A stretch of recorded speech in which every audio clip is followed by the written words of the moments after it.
What's going on, people? Welcome to another Toronto Hoop Talk live stream. My name is Alam, and today we got to watch along for Raptors, Sixers. We got game 2 of the regular season. We got um, the return of Kyle Lowry.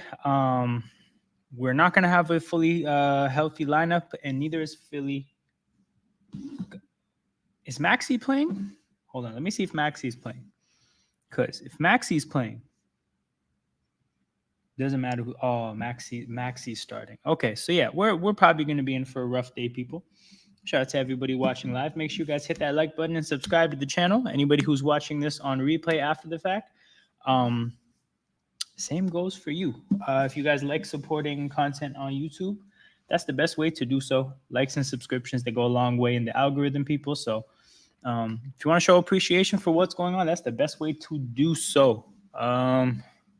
Just getting myself, god damn, trying to get myself situated here for the game. I think we'll be starting up in a couple minutes. I'm gonna get my scoreboard up.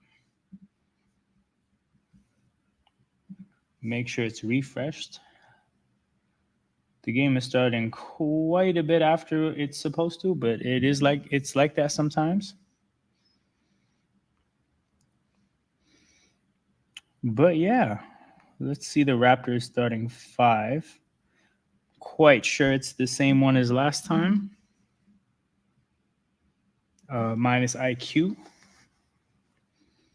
So yeah, we got the expected starting lineup of Grady, Davion, Ochai, Scotty, and Pirtle. Yikes, the bench might be rough. What's going on, Philo? Good to see you. Let's hope this one goes better. No George, no beat, so we have a chance. We do have a chance. Oddly enough, in the last game, we were, I think we were, the Cavs were favorites by 6.5. This time around, the Sixers are favorites by 5.5. So technically, this is supposed to be an easier game. Hopefully that's the case, but we'll see. We will see. The tip-off is quite a bit later than it's supposed to be, I'm quite sure.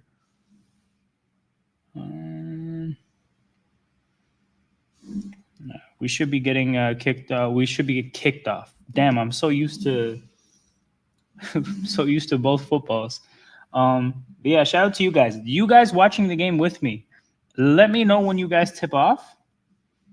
I'm curious to see how much or how far behind I am compared to you guys, or if I'm right where you guys are.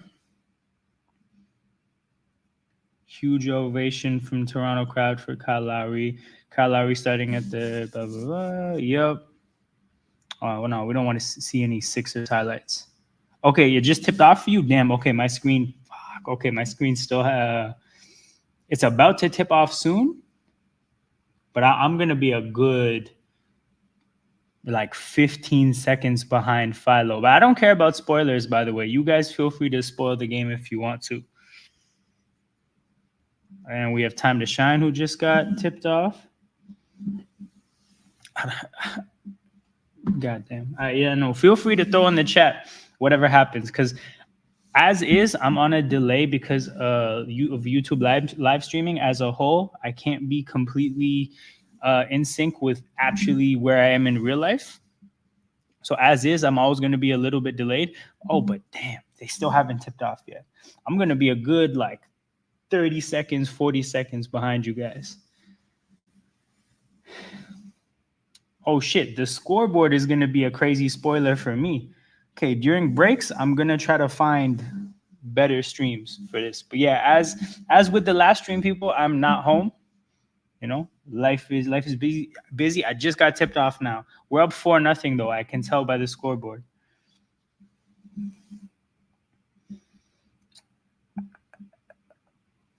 I'm seeing a first possession here. Grady matched up on Kyle Lowry. Figured Maxey would miss there. First bucket in transition. Scotty to the basket. I know he wants to get off to a strong start. We know that for sure. I take it Lowry is the guy who hit the 3. Ochai to Grady. Now Ochai with the putback. So a couple early buckets in transition. We'll see if we can get it going in the half court.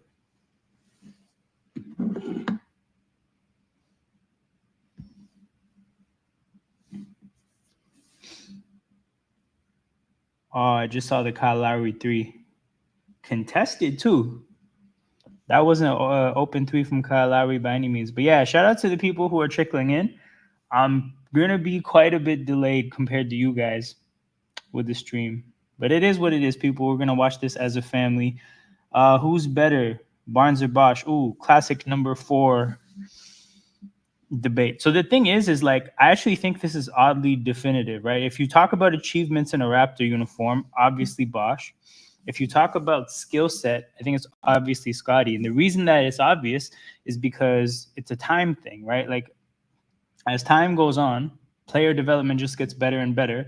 So yeah, the type of skills we have in a 4 with Scotty Barnes is ridiculous compared to Chris Bosh 1-for-1. But comparing between generations is kind of pointless for that very reason. Okay, a 3 from Davion.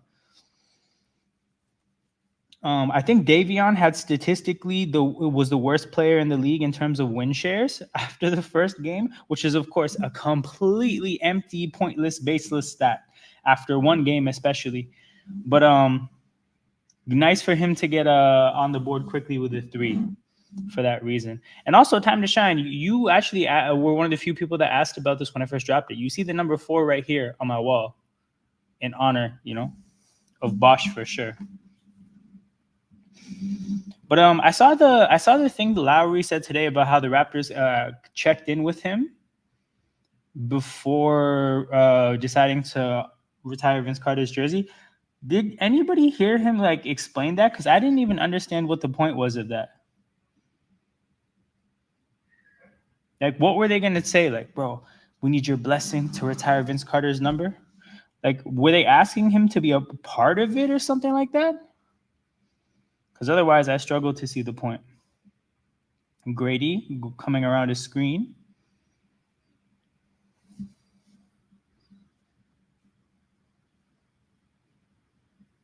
Damn. Okay, second half, I'm going to figure this out for sure. First half, we may just have to struggle through this. Actually, I lied. I can work towards figuring it out right now.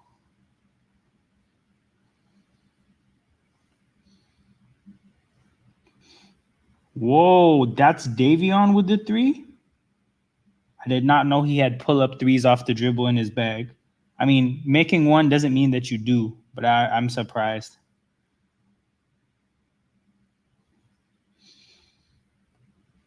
Yeah, because he was the greatest Raptor ever as far as winning longevity. So I just think checking would be offended if not being the first guy. I guess so, but like my question is, right? If you check in with him and he says straight up, no, like don't do it, I'm pissed off. Like, I think at that point you've messed the situation up anyways. Like, I kind of feel like you just have to like you have to pick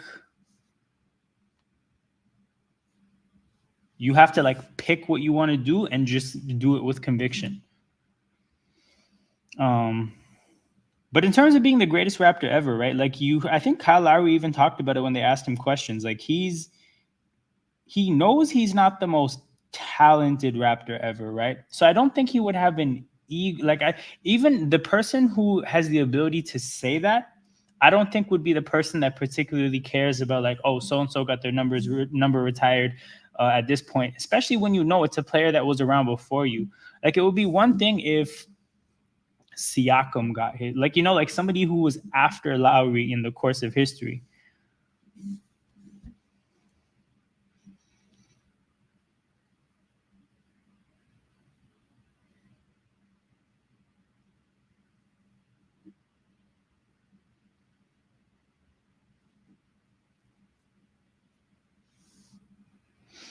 I'm at the point where Jakob Poeltl is shooting free throws.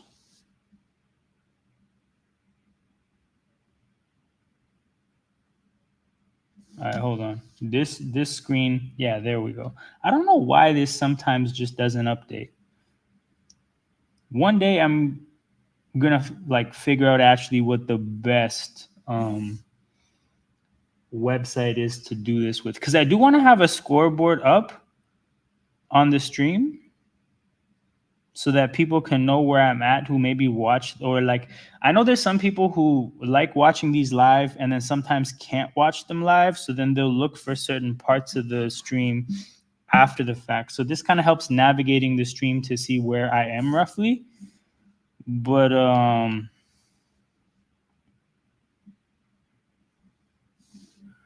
my man was showing up to work in front of 20,000 people without combing his hair. 100%. Did you guys did you see what's it called? Did you see his shoulder hair at media day? Like, the guy knew he was going to show up in a public setting with his shoulders out, and he said, "You know what? We're just going to leave it like this."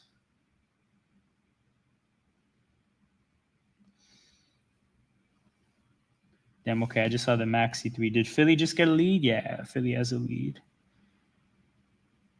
This is bullshit. Oh my God, I just saw Gershon Yabusele on my TV screen, and I got PTSD. Yo, what happened when France played Canada? Different type of frustration. I honestly haven't been that pissed off in a long time. That game, because like when you watch that game, you can tell that Canada is better than France. You can tell. It's not a difficult thing to see. But yeah, a couple quick maxi threes. And the Sixers got their first lead of the game. It looks like we tied it up, but again, being on watching this game like about a minute behind where you guys are is not a vibe.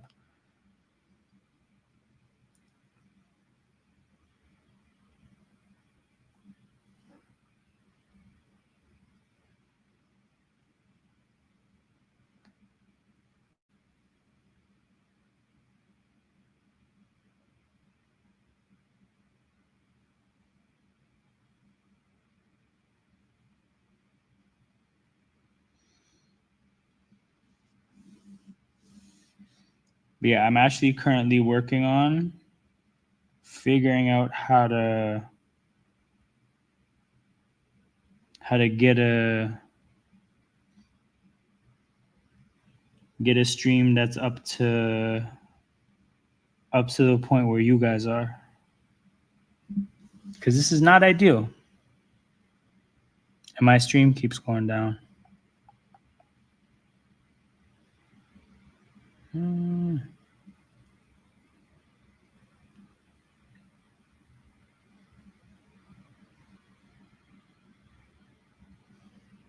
So it looks like the Raptors got the lead back though.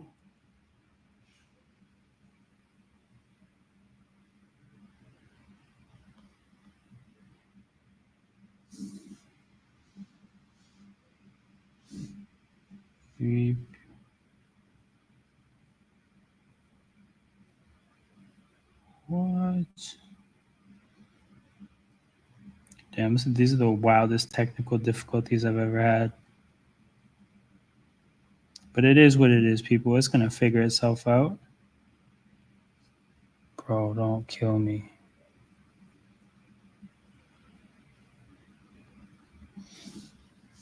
But yeah, we got a 16-14 game. Did the game go to a timeout? Because the score hasn't updated in a bit.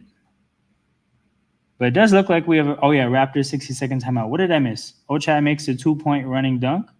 It looks like, I'm assuming that bucket was in transition, because that's just what my assumption is going to be when I see those two, those players scoring in that way.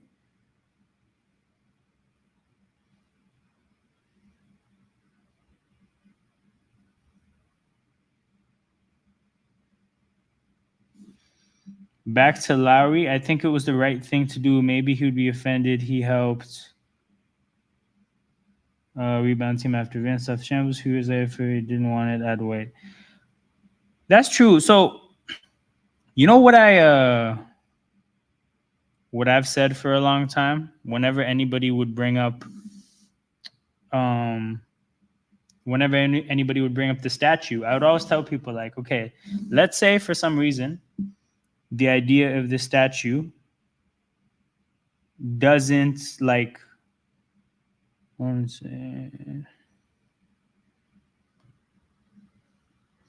it doesn't resonate with you for some reason, right? What the hell is the upside to having empty space? Like, just let the guy have a statue. He did so much for the team. He's the face of our highest moments. He stuck around. He was I guess you could say, the second all-star to stick around.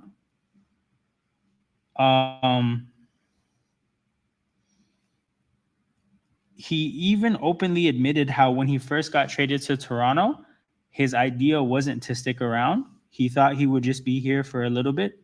So it's like, to me, it's even more kind of meaningful that a person stepped into this situation already kind of desiring to not be here, and he learned that this was a pretty sweet place. So all those things being said, how can you not love the guy? And to be honest, I actually think it's kind of more endearing that the kind of player he is. It's not like the high-flying superstar who's just so much better than everybody else, right? Like the grifting, determined, kind of underdog kind of a guy. I think like that kind of a character resonates with me a little bit more. Okay. I think I may have figured this out.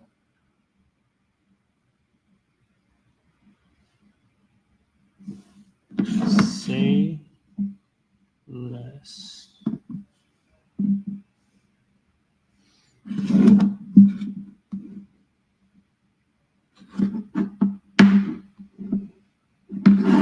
Yeah, people, shout out to everybody watching in. Kind of a bizarre beginning to the stream, but we are about to get things back on track very, very quickly. It looks like the Raptors are hanging around. It is just the first quarter, though. So not a whole lot to make a big deal out of, because I think it was a tie game, or even the Raptors may have been up after one quarter initially against Cleveland. So we'll see how this holds up. Remember, the game turned last time when the bench players checked into the game. So that's the thing to be mindful of. Skip. Okay.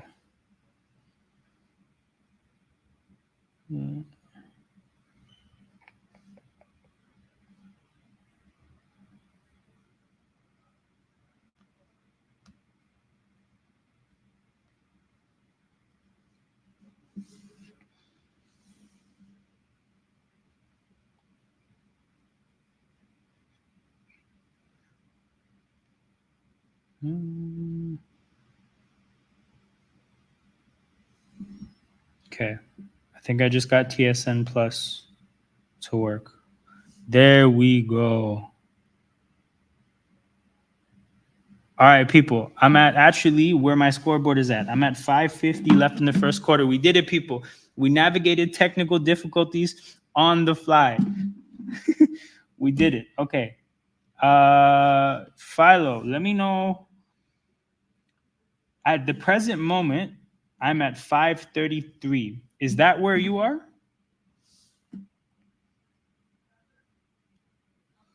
Like at the moment where I said 5:33, I'm curious where you are. The Raptors are up 3. They're in the bonus. Somebody just got a charge. Oh, let's go. Let's go. We figured it out.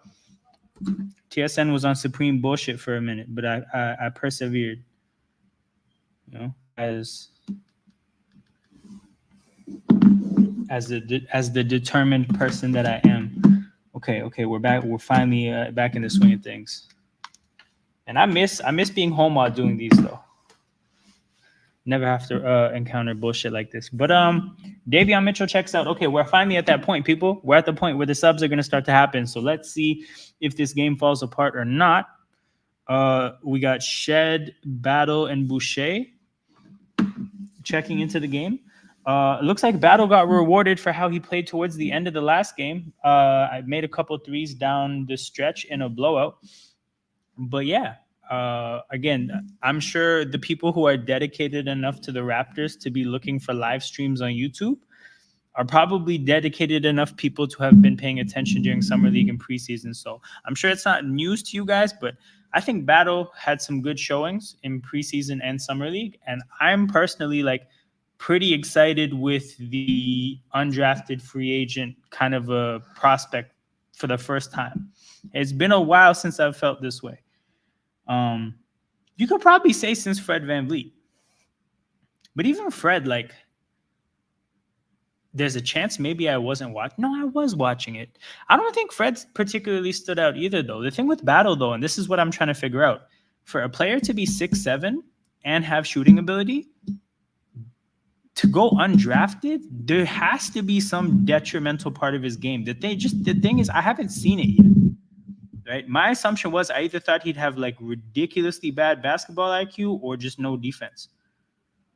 Oh, Gershon Yabusele dunks. Bro, Gershon Yabusele. I'm going to have nightmares of this guy. Actually going to have nightmares of this guy. Oh, what a cut by Battle. What a pass by Pirtle. The Battle and Pirtle connection. What a... I just thought about that for the first time. The fact that their names kind of go together. But yeah, Maxey getting beat up by Boucher. Did they call a foul there? Oh, that's bullshit. That's bullshit.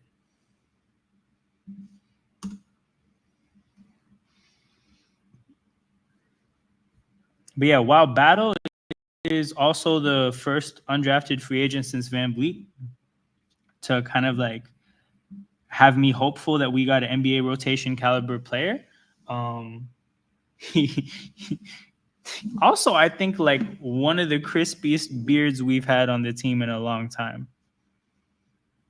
That shit looks sharp. That shit definitely looks sharp. But yeah, we're up, I think 5. Yeah, Pirtle checks out of the game. Wait, who checks in? Because the backup sent. Oh no, Bruno Fernando checked in. Oh no. Oh no. Who's the center for the Sixers? Oh, I don't even recognize these guys. That's a good sign, I guess. Wait, no. One of them is Yabusele, right?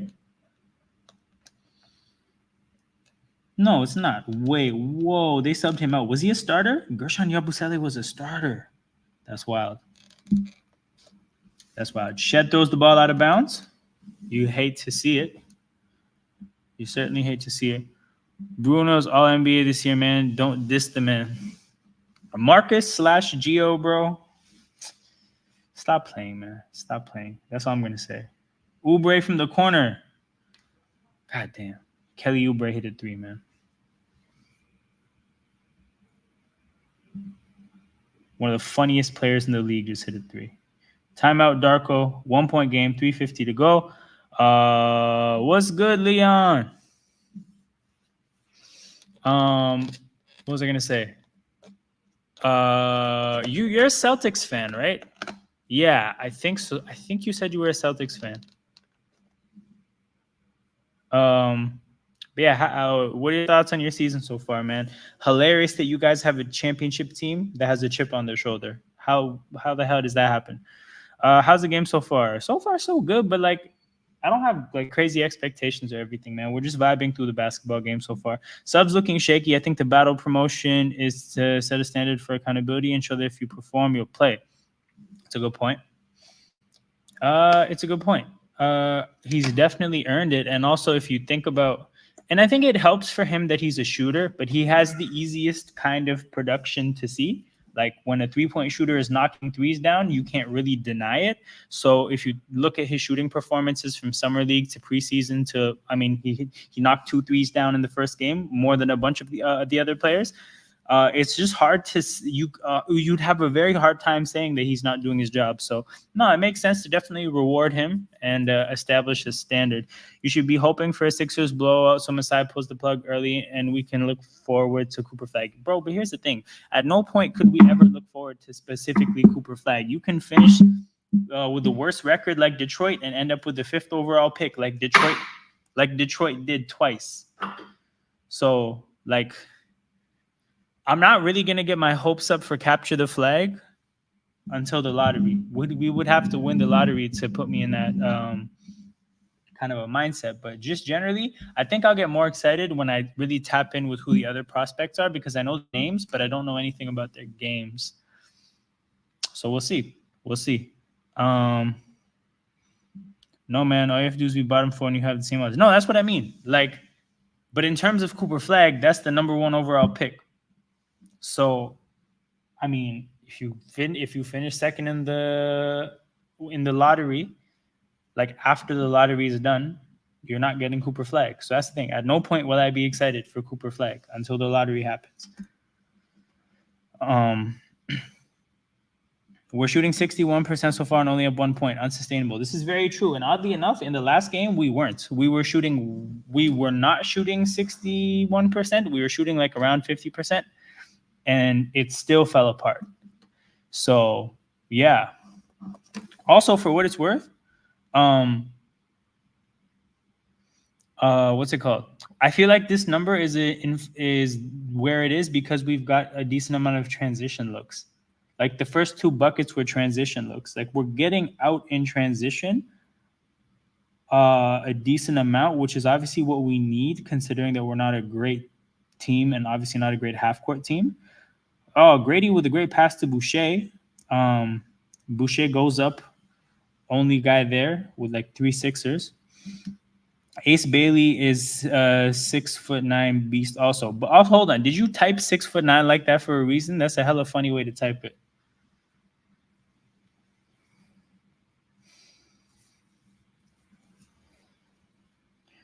Okay. Who's this? Shed?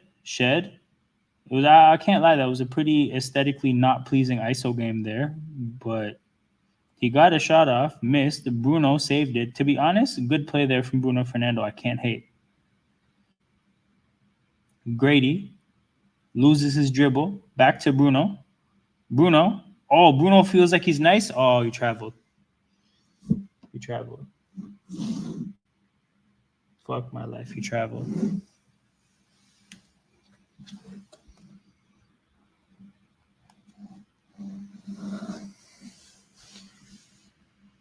You know me, man. I like my... Okay. Fair enough. Our bench just isn't NBA caliber yet. I mean, if the yet there is referring to the fact that these guys should be getting better, could be and should be getting better, then yeah, I definitely agree.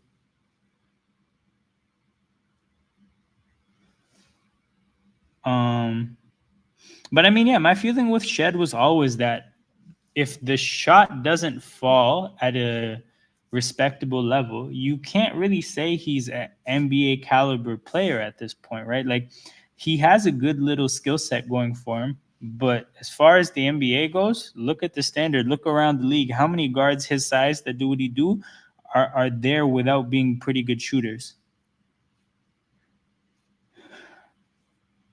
So, I mean, yeah, we're kind of like, we're letting him play into that happening, but it hasn't happened yet. Like, we haven't seen the shot fall. We hope that it does probably before the G League starts. But also with that, ooh, Scotty in the post. Who was that? Who did he put that move on? Did he do like, that was kind of like a dream shake. Damn, Kelly Oubre hit another 3. I don't know why I hate Kelly Oubre like this. I just feel like he's so deeply unserious. Really nice move by Scotty. Should have been an and 1. It's true. Philo, by the way, I've been meaning to ask, because I just like getting a feel for this stuff. Are you from the GTA? Obviously, you don't have to say like specifics of where you're from if you don't want to, but are you from the GTA?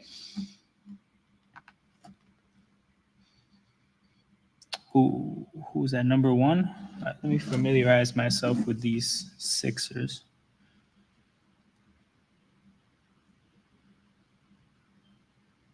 Oh, that's KJ Martin. Okay. 27-25 Sixers, 125 to go. It's Scotty in the bench, which is something that we definitely want to see. We want to see that lineup thrive. Shout out to Tyrese Maxey though, and to all the people here who may have caught on to not the drama that's going on with him, but the fact that they caught him with Bryce Young's girl or ex-girl at an Eagles game. A fun fact, I was at that Eagles game, and I remember seeing him. They showed him on the screen, and the crowd went crazy. And little did I know that I would see hundreds of screenshots of that moment on the internet being like, oh, that's crazy that he's with that girl. Oh. Scotty Barnes at the free throw line, puts the second one down, cuts Philly's lead to 1. Toronto's in the bonus. I feel like, how many times did we get to the free throw line? Because we kind of were in the bonus for like half this quarter, I feel. In the bonus, but we only have 8 free throws. It's not good enough. Great defense from Boucher there. Scotty showing him love.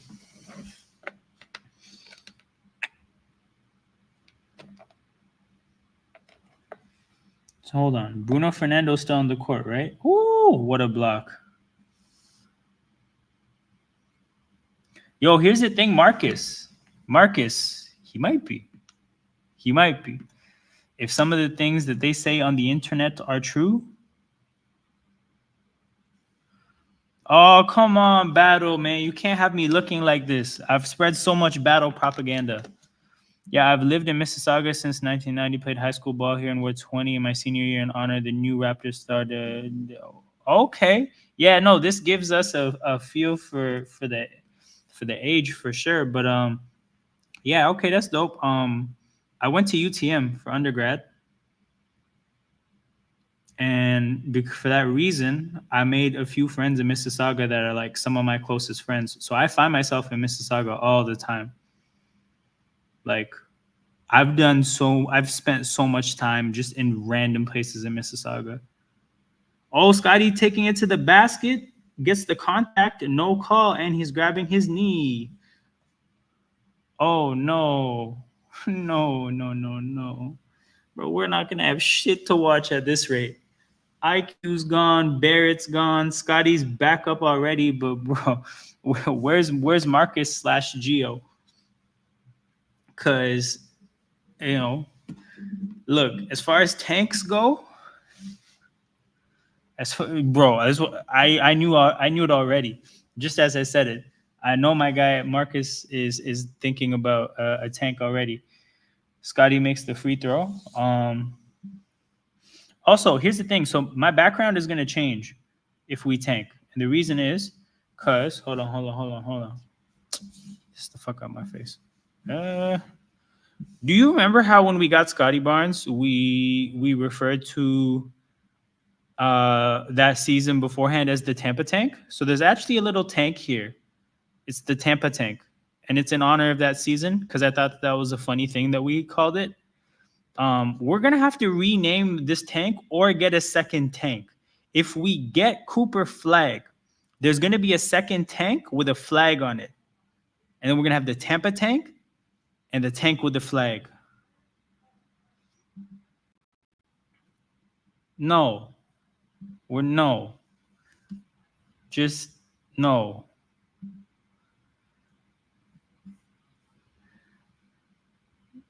The hell? 28, 42 seconds to go. Although, actually, I lied. Here's the thing. Marcus, if it gets you to do super chats when I get monetized, then I will. And I'll have 2 backgrounds, one with her, one without her. And again, whatever gets people to super chat, I'm about it. Jamal Shed. Oh, I didn't think he needed to make that pass. I thought he what? Okay, sorry. They panned to Bruno Fernando, and I just expected them to pan to Shed. So when I saw him, I was like, wait, no, was it him with the ball? And I'm like, no, of course it wasn't. Wait, that's what Andre Drummond is doing with his facial hair now? He looks insane.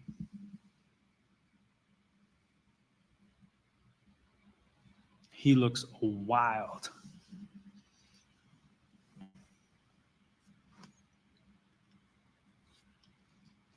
We got Mogbo checking in.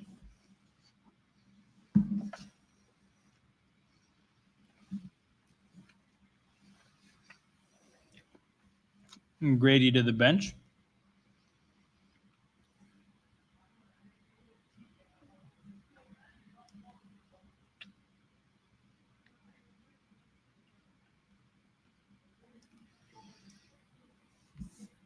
My thing with Bruno there, right? He had good positioning initially. I don't think he needed to keep going back. Digger Ocean. I said none of those words. That's all Marcus/Geo. That's all him. I would never. That being said, actually, no. Why do I keep saying that? I would if it got people to super chat. When I get monetized, when I get to 500 subscribers, I will be pulling off all kinds of random shit to try to get people to super chat. And if Marcus, if a virtual stripper would get Marcus to super chat in particular /Geo, I definitely would. Until our back, our second unit is gonna get crushed every night. This is true. This is true. The second unit is not it. Sixers B squad gonna pull away in the second half. You definitely possible, bro. I mean, we're faring worse in the first quarter than we did in the last game. Scotty with the ball, 19 seconds to go. Posting up, backing his man down, passes to Shed, gets the ball back, repost, turnaround jumper, like he's Kobe, puts it down. 1 point game, 5 seconds to go. Shed picks up. Oh, damn. No, you're right. Not the best choice of words there, or the best, depending on how you look at it. Yeah, I will come up with ideas to get people to super chat. You know what I am trying to do though?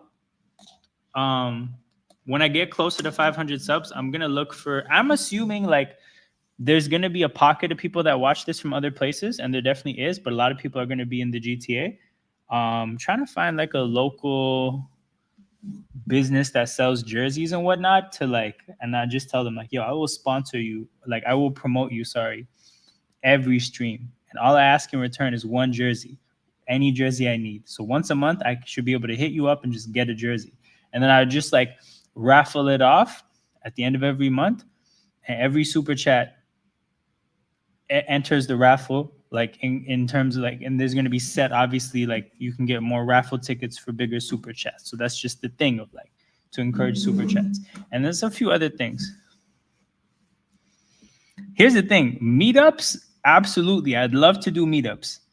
At that location, I don't think so. Because, I mean, again, to be honest, just even if, let's say that's what we wanted to do from a logistics standpoint, is probably one of the more expensive places. And then also, like, being there for a Raptors game seems kind of counterintuitive, right? Because, like, if you're there, that should be your focus.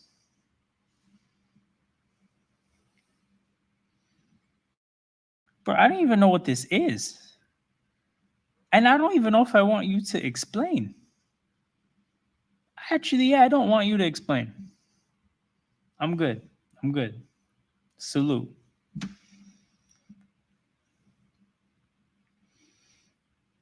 Okay, hold on. Also, Marcus, are you from the GTA as well? Because I think Digger Ocean, I remember actually being, he was definitely from Ontario. I remember. I forget where he said he's from. I think it started with a W, or I'm mixing him up with somebody else. Philo's from Saga.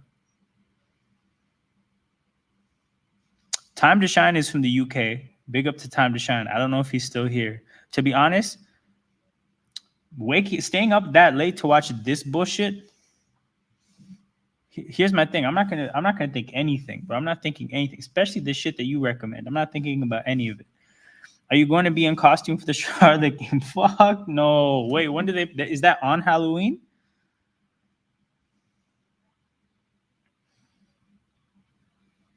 Oh, it's the 30th. Yeah, no, I don't think so, bro. I'm not really. Oh, big up to Time Champ, bro. Go to sleep for your own sake, man. Go to sleep. But also, I mean, like if you're ever back in Toronto to watch games, people, Time to Shine was at the game where Kawhi dunked on Giannis. So if you're ever back for a Raptors game, that would be a good time to do a meetup. Wait, who's that? Who just scored? Is that Shed? Yeah, that was a nice little bucket by Shed. Yeah, I'm not really a Halloween person like that, but you know what? You got me thinking. If I can think of something.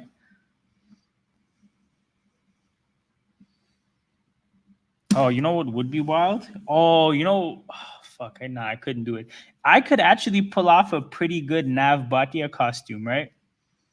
Because, I mean, yeah, I could pull it off for obvious reasons, but also I have a replica championship ring and I could put it on my middle finger just like he did. Remember that video or that picture of him like showing off the ring, but it's on his middle finger? Yeah, no, that bucket from Shed, I made a point to see who that was.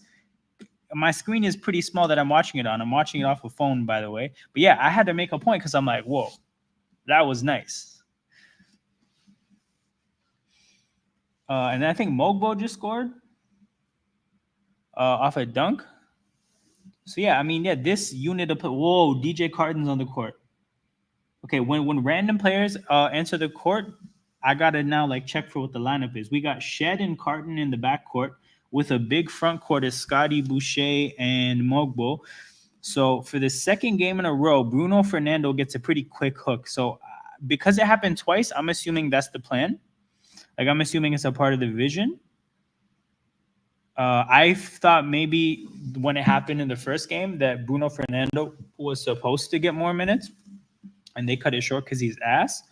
But no, it might just be a thing where they need him to just hold them over a little bit because they don't trust this unit with Boucher and Mogbo enough to give it the whole bench minutes. But yeah, that's what my assumption is. Because clearly, like the thing is, if they actually liked Bruno Fernando, he would just get all the bench minutes. Like the fact that it's this halfway measure, it tells you everything you need to know. Also, I don't know if you guys heard.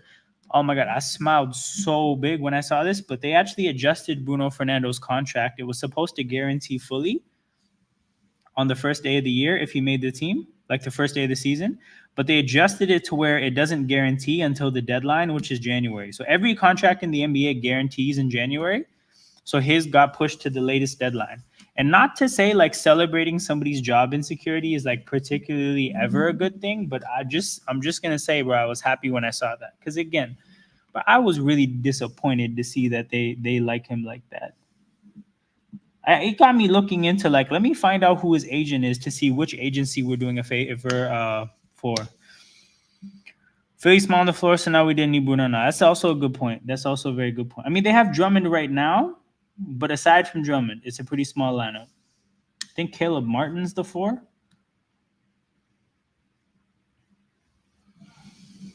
Ooh, who committed the foul there? Because to be honest, that was a very pointless foul. They did not need to bail out Mogbo like that. But I'll take it. Trust me, I'll take it.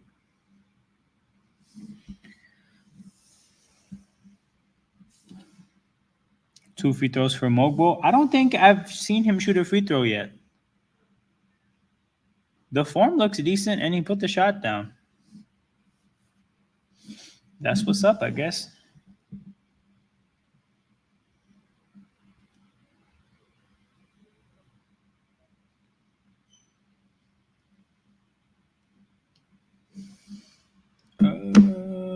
Scotty, I got you. Oh, you got Scotty over 22.5? Hold on. What does this mean, bro? What does this mean? I'm unfamiliar. Also, I have a question. Did you have to make a new account because your last one got banned? If so, what did you do to get banned? But yeah, Scotty over 22.5. Yeah, I feel like the bounce back game is easy to anticipate because like even if let's say he doesn't come out playing well, in this game, they're just gonna let him play until he gets a good stat line. There's no way they're gonna let him have two bad games statistically in a row. So they would force it. Marcus, this is elite hate. This is elite hate. He's definitely hitting 22. What is he at now? He's at 11, big dog. He's at 11 already. He's hitting 23. Damn, did the lighting get fucked up in here?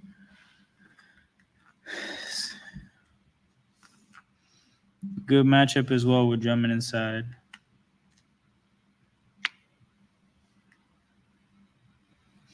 They will just double team Scotty so he doesn't break 16. He's getting 23, bro. Oh, do you remember when he bodied Drummond last year and then did the waddle? Nah, bro, I'm actually hilarious. I'm streaming from a public location. You know, like I'm actually not home. So yeah, like I'm okay. I'll just tell you guys, but basically, I'm part-time in school and then part-time working. So I basically, they're both beside each other. So on these days where I'm either working late or I have a kind of a later class, at the end of my day, I just bring all my streaming stuff with me and then I post up in an empty classroom. So I'm in an empty classroom right now at school, just chilling. Literally, I've never seen this big ass classroom this empty, but I'm just posted up. You renting the room by the hour again? Yo, I did nothing for those claims to be brought against me. You know. Chris Boucher, sidestep 3. Oh, he missed. I mean, I saw Chris Boucher do a sidestep 3, and I'm like, well, he must have some confidence about this shot.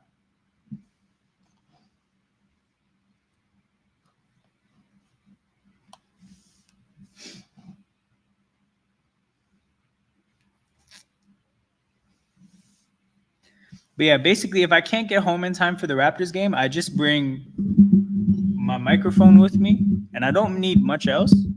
Just my microphone, and I post up here.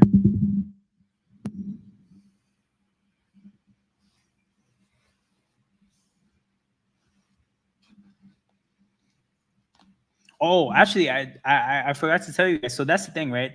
I go to school downtown. So after the last game, right? I obviously ended the game. I ended the stream a little bit early. Most of the guys that were watching at the end last time are here right now. So I ended the stream with about 10 minutes to go. Meaning, when I got all my shit together and I got on the train, right?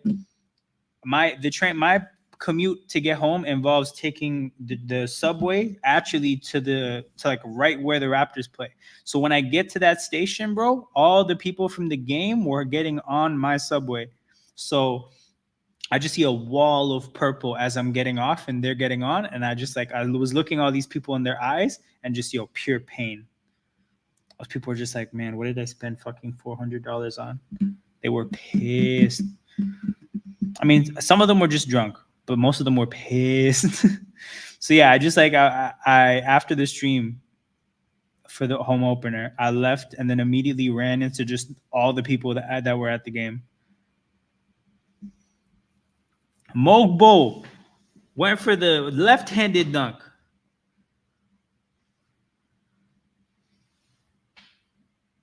Okay, it didn't go, it didn't fall, but I didn't know to be honest, I didn't know he had the facilities to even try that. To attack aggressively with his weak hand. And to be honest, he wasn't really pushed. Like he got the foul call, but I don't know if he was actually fouled. I think he got the benefit of the doubt there because he missed the dunk. I actually think that's why that happened like that. 3 fouls on Lowry. Damn. That's not the return you wanted, I guess. 3 fouls. Getting pulled early.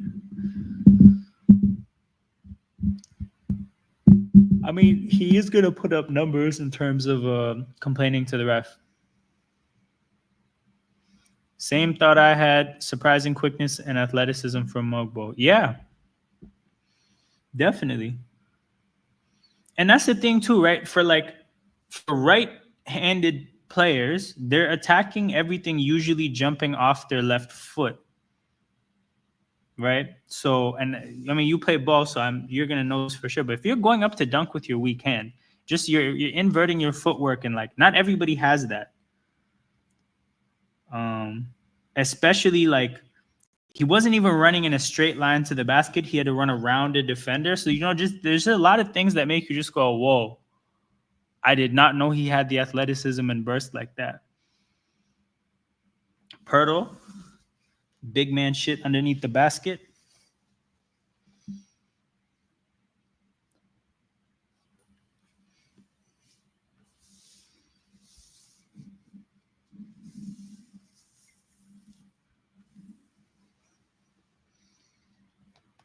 And we got a timeout, Nick Nurse. Whoa, I totally forgot Nick Nurse coaches this team. I feel like they didn't show him once on TV. Maybe they did, and I just wasn't paying attention.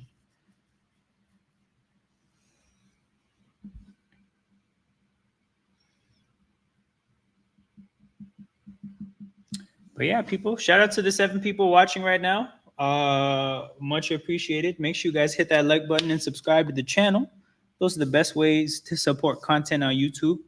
The more you engage with the content, the further YouTube pushes it to other people, the bigger a channel gets. So, yeah, that's what I need from you guys, people. Like, the content is free, but if you pay me in the form of engagement, I will happily take it.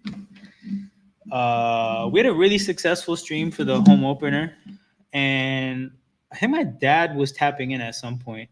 And my dad was just like, "Man, at least you guys were having fun," because the game was terrible. And I'm like, "Yeah, like that's the kind of cool side effect of streaming is like it lets you again create a hangout for the game where you can have a good time regardless of 7 people and 8 likes. Okay. I need you to understand how this streaming shit works. 7 people are viewing live, but over 40 people, I just checked the stat in the background, 40 people have dropped by.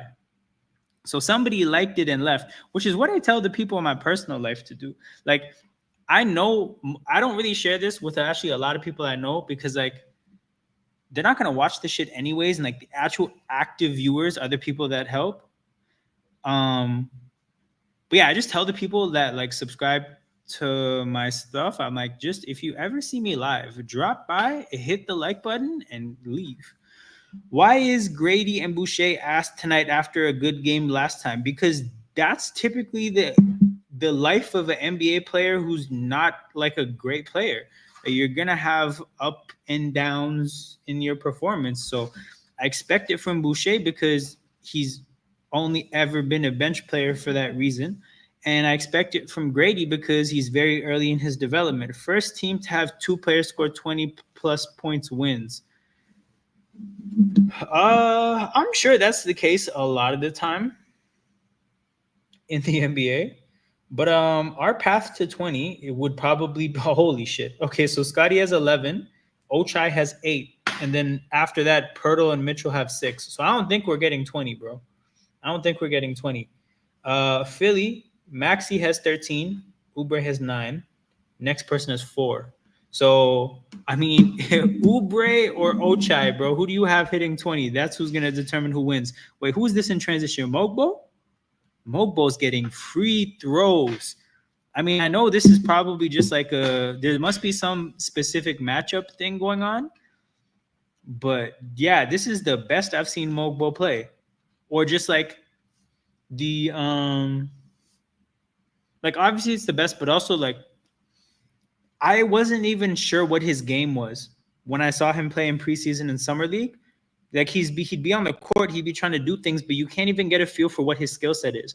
This is actually for the first time that I feel like, okay, I'm starting to understand maybe what you can expect to even hope for when it comes to for a player's development, right? Like you look at Battle and you can even just see very quickly, okay, I know exactly what his skill set is now, and I know exactly what I could hope he becomes. With Mogbo, that was a big unknown for a long time, and it still is. But I think the minutes that I'm seeing from him today kind of helped me begin to put the picture together of even what I could hope he becomes. Did Oubre just hit that? He's going down. Like he's going. The score didn't adjust, but he's going getting back. No, he missed. Right? Okay. Yo, he was tracking back defensively with the body language of somebody who just made a shot and he missed. And I think that's why I don't fuck with him. Raptors on a 14-2 run, 50-40, 10-point lead in the second quarter. I did not see this at all. They want Mogbo to be like an OG. But okay, but like, is that what you see in him personally? Because I don't see that in the slightest. I mean, you're speaking on what somebody else wants, so fair enough. But is that what you see?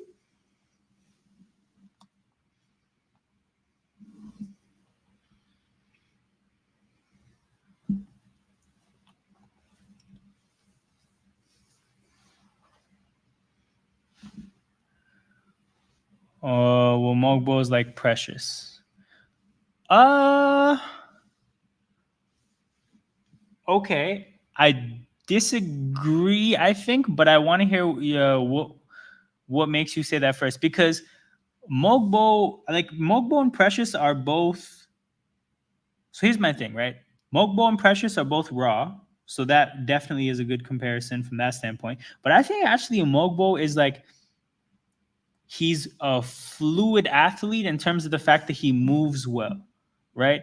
I actually don't think Precious is like somebody who moves well. I think he can go upwards like a motherfucker. He can jump out the gym. He's that kind of athletic.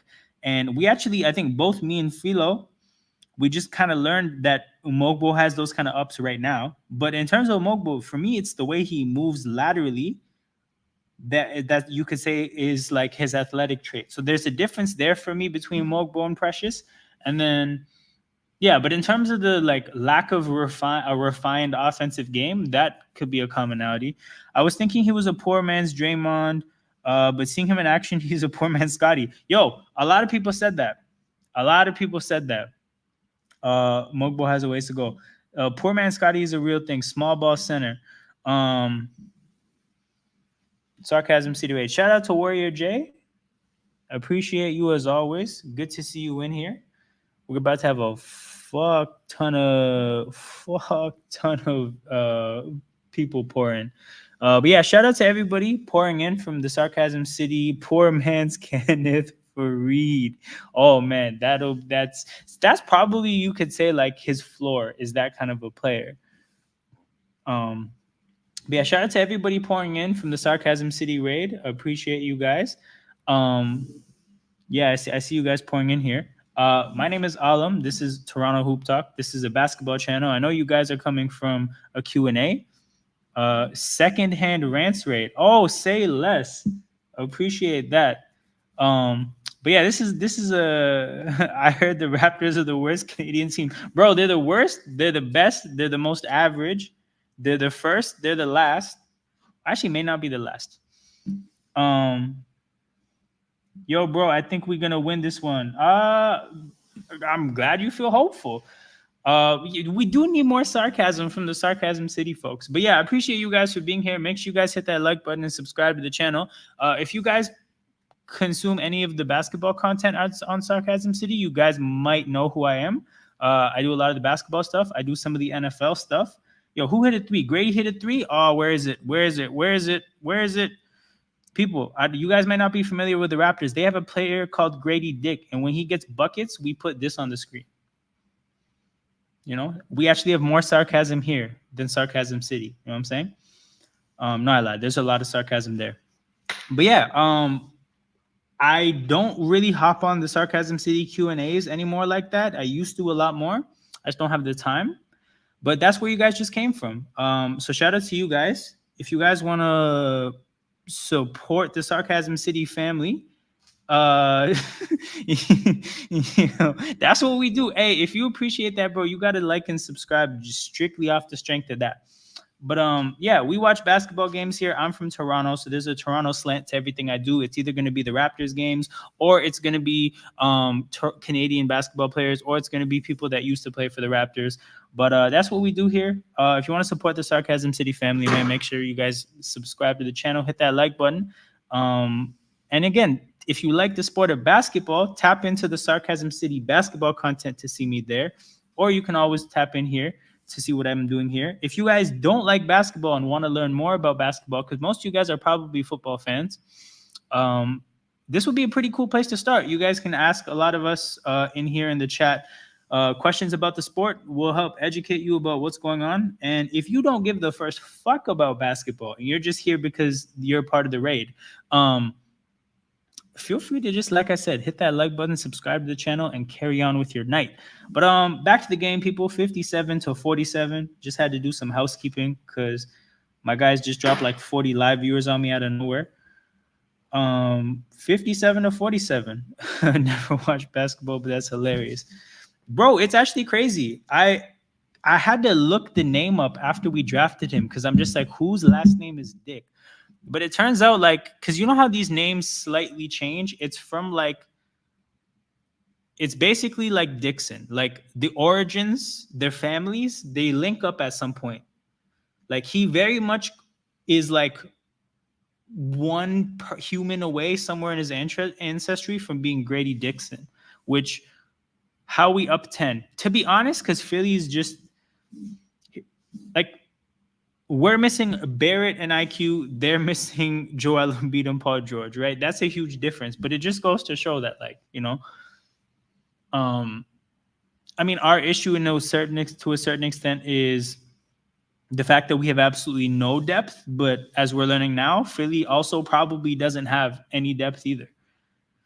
And they're trying to win a championship. See, this is the thing. We're at this place of being down bad when it comes to our depth, and we are like a tanking team for the most part. They have no depth and they're trying to win a championship. Big Dixie, you know, that's a hand they told Harry. Oh, that's really bad, bro. What the fuck? Wow. And you play for Big Man United too, right? So your name is gonna be all over the world. You can't even keep it low. Davion getting rookie calls against him. Yeah, he's getting no love. He's getting no love out here. I just remembered Philly was a 7 seed last year. Scotty goes around a Pirtle screen, loses the ball for a little bit, kicks it out to Ochai to reset things. Shed goes around the screen. Bad pass. It wasn't there. He was trying to feed it to Pirtle, and it simply wasn't there. Who was that who hustled back on the shot contest on Maxey? Who was that? Ochai? Ochai is committed to the role. Ochai is committed to the role. He's like, to be honest, I don't do shit. I don't do a whole lot of much else. So if I don't get back on the shot contest, you know, I'm gonna have a hard time getting my minutes. Yeah, Philly's bench must be bad. We extended our lead when we had 4 end of the bench guys. No bullshit. It's the Mogbo minutes. That run of minutes where he was getting to the free throw line. Which, you just think about this. This game turned because Jonathan Mogbo just started getting to the free throw line like SGA. Crazy shit. But the fact that this can happen, it shows you how bad that bench is. Let's actually look through the names because I haven't been paying attention too tough. On their bench, to be honest, you know what's crazy? They have 18, 20. They've played 30. Like they've given their bench 30 minutes. The Raptors have given their bench. Wait, I may have fucked this math up. 13, 21, 29.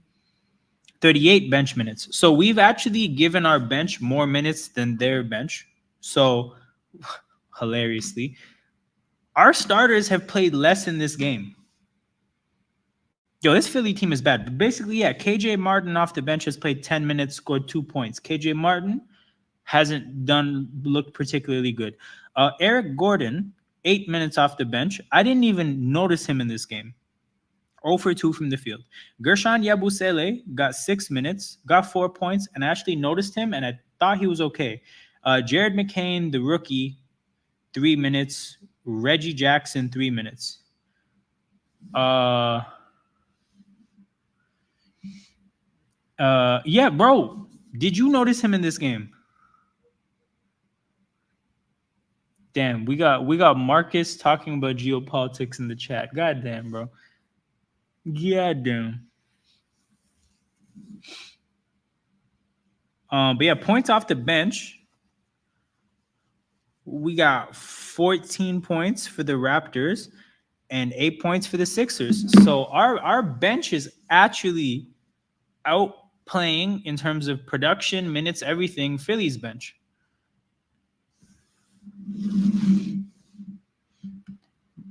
Fortunately, bro, I don't drive, so I'm good. But I guess everybody in here who does drive, maybe consider what he said, maybe. So Pirtle is leading us in scoring now with 12 points. And I think he only had like 4 or 6 when I last checked, which wasn't even that long ago. So Pirtle's been cooking. Philly only has 2 players with more than 6 points, which is Maxi and Oubre at 16 and 12. And we only have, I lied. We have a couple players with 8. You know, Mogbo is 6 for 6 from the free throw line. That's crazy. As much PTSD as I have as a Raptors fan, who's watched his team miss hella free throws, that's crazy. Oh, wow! They actually called Scotty for a travel because of his pivot foot. How often do we see travels called because of pivot foots? Pivot feet. Yeah. How often do you see that happen? That's a rare call, which is bullshit. Scotty's getting no love. Mogbo still shooting 50% from 3 for the season. Wait, he made a 3 in the last game? I didn't even know. Oh, shit. Yeah, he's 1 for 2.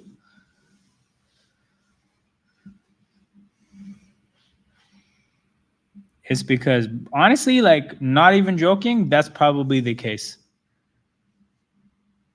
Oh, let's go. We're playing Hacker Drummond.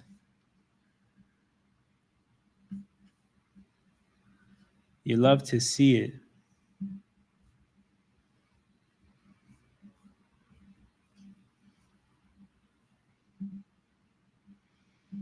So it's a 6-point game, which is far better than I would have expected. Grady just turned the ball over. Oh, my God. Drummond on a fast break. Smack the shit out of him. Bro, the fact that they let him get the shot off pissed me off because he could have made it. When you see Andre Drummond leading a fast break, you're supposed to look at that like a bull looking at the matador swinging around whatever the hell they swing around, the sheet or whatever. You're supposed to just go. You can flagrant 2 Andre Drummond, and he's probably going to brick all the free throws. That's a green light if there ever is one. He's one of the safest people to put on the free throw line. And out of all times, like think about it. He shot many free throws with good facial hair, meaning he's probably shot them while feeling good and feeling confident, and he's missed them. He has horrible facial hair right now. He probably feels a little bit like a lack of confidence internally. This is the best time to do it. Mogbo finding Jakob underneath the basket. These are by far the best Mogbo minutes, man.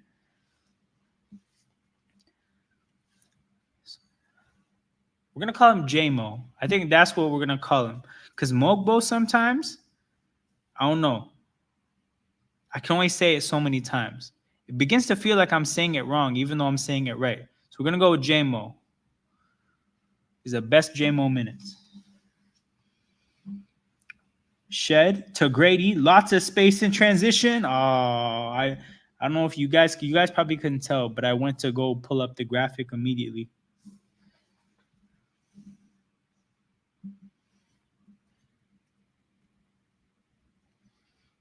Oh, great play by Shed. Oh, it went right to Maxi. Oh, created an advantage too. It was a great defensive play that had a horrible outcome. You hate to see it. Maxi, sidestep jumper from the mid-range. That looks smooth. That looks smooth as hell.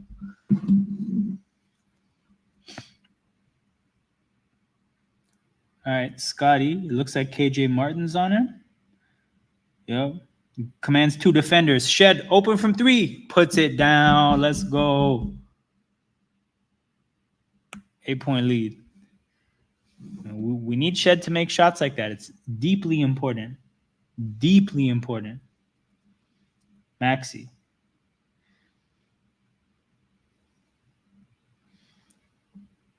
Maxi goes. Oh my God, Mogbo. Oh my God. Yo, holy shit.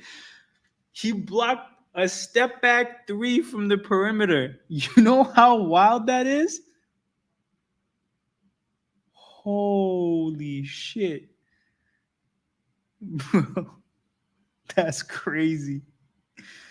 Like, this is not the first time Maxi's had a sizable like forward on the perimeter as a defender, right? Like, he's not stupid. Like, he knows when he can and can't. Oh, Mogbo misses his shot, gets the rebound, passes it to Pirtle. Yo, I'm so moved today.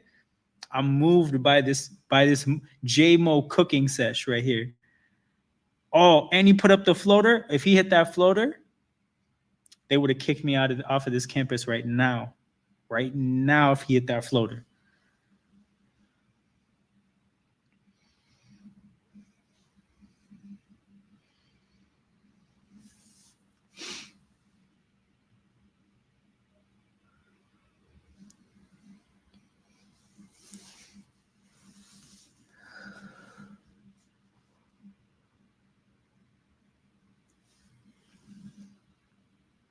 Wait, what is this? It's a timeout? It's a challenge.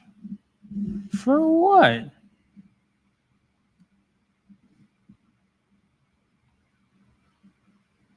Challenge for what? Oh, the Raptors are coaching. Oh, I didn't know it was Philly. They marked it as, or they said it's Philly ball. Well,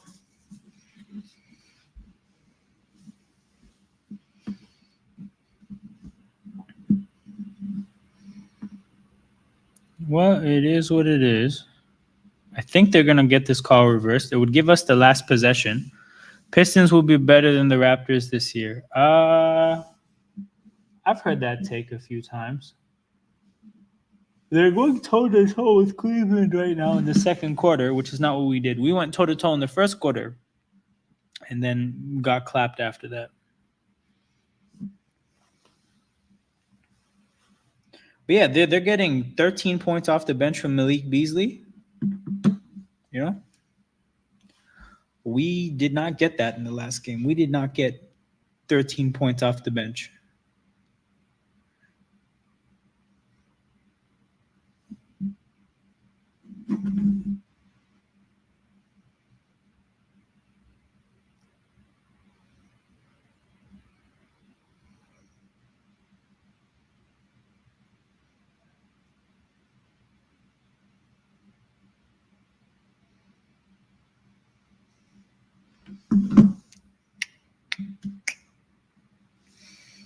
So it looks like Raptor ball, Eric Gordon, who still hasn't done anything to show me he's in the game. I just know because I checked the box score. Yeah, this is 11 rough minutes from Eric Gordon.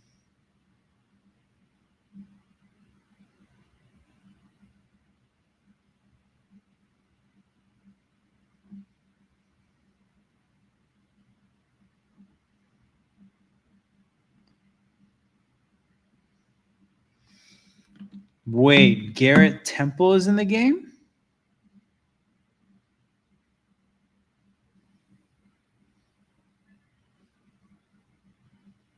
Wait, is Philly ball? Oh, these are the struggles of not having the audio when you watch a game. Maxi, man, somebody bring J-Mo, clamp him up. Damn.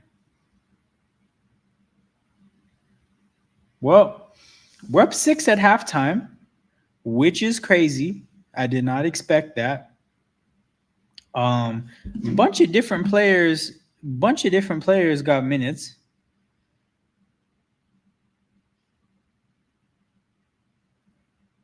Let me see how many players touched the court because it feels like a lot.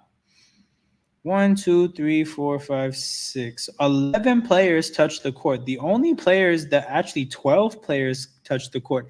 The only player who's dressed who didn't touch the court is Chamche, which is crazy. But yeah, 12 players touched the court. Mogbo had 3 blocks. I saw one, obviously. I feel like I missed the other 2. Or like I saw them, but they didn't register. What a half from JMO.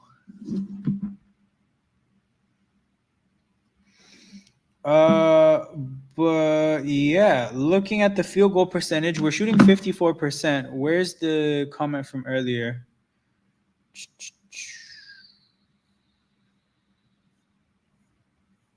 Ooh, yeah, okay. I just wanted to find it so I could find the number. But 61% so far, only up 1 point, unsustainable. It's come down to 54. Just to let you guys know, it's gonna come down even lower, right? Because this point here is the truth. We're not gonna finish shooting 54% either. So the shots are gonna stop falling. Philly is shooting 35%. That's gonna come up too. So while I am cool, like I'm generally happy enough to see decent basketball from my team, I still am pretty sure we're going to lose this game. We've had actually never mind. The free throws are even. There's like been 45 free throws in this game. Second half, Nick Nurse, the tactician, makes changes and wins the game. Probably. Again, I just think they're going to win the game, whether it's because of tactics or not. But like, I don't even know if he's going to need it. I don't even know if he's going to need tactics in that.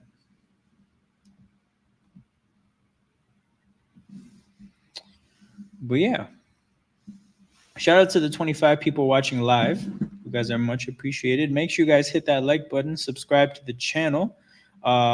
Best way to support content on YouTube, likes and subscriptions. But all forms of engagement really help out. But what I was gonna say is, this is Toronto Hoop Talk, but it's not necessarily Raptors Hoop Talk. I like basketball as a whole.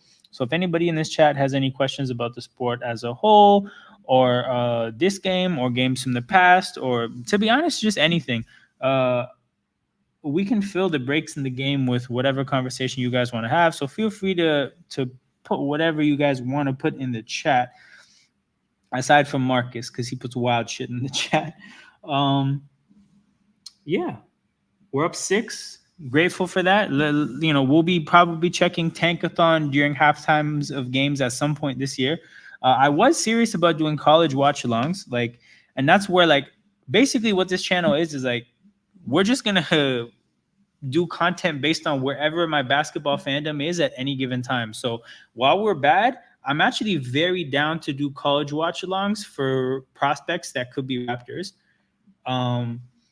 And I'll obviously not do college watch-alongs when the Raptors are good, unless there's like crazy March Madness games. But yeah, basically this channel follows along with my interest in the sport wherever it is. So like when like I have a casual interest in the WNBA right now, but I'm gonna be like a serious WNBA fan once Toronto gets a team. So I'm actually gonna like there's a video I wanted to put out kind of explaining how we're going to get a team from scratch, because there's a process of expansion. But yeah, so we're definitely going to do some college games. Once the Raptors watch-alongs slow up, I'm going to be doing Thunder watch-alongs to watch SGA. We're going to spread SGA MVP propaganda all year. Probably some Knicks games because of OG. I probably would do some Pascal watch-alongs if he was at a team I like enjoyed more. There's just something about Indy though. Like I don't like watching Indy play. I might do some Kings watch-alongs if they're on the East Coast because of DeMar. Yeah, that's what we're gonna do on this channel, people. When the Raptor stuff slows down, they got Kia Nurse on TSN talking ball. Yeah, I think I did a watch along for the women's basketball in the Olympics, and that was my first women's basketball watch along. And that second quarter was painful to watch. That second quarter was like, I think Canada took 10 minutes to score 1 point. It was some of the worst shit I had ever seen. But yeah, I hope I never have to watch a quarter like that from the Canadian team ever again. That being said, though, I was excited to watch Kia Nurse play, and the team robbed me of that joy because she didn't have help. But shout out my boy MUFC Cooling, big up to you. What was I gonna say? Yeah, are you gonna tap into this game, bro? Because I remember last time you were here, I told you like, bro, this game's not worth it. It's not worth watching. If you are interested in watching a basketball game, this game, Philadelphia against Toronto, might be worth watching because at least it's competitive. So if you are looking for some basketball viewing, this might be the one. Also, hold up. Time to Shine had 23 points for Scotty. I think he's still at 11. Yeah, he's still at 11.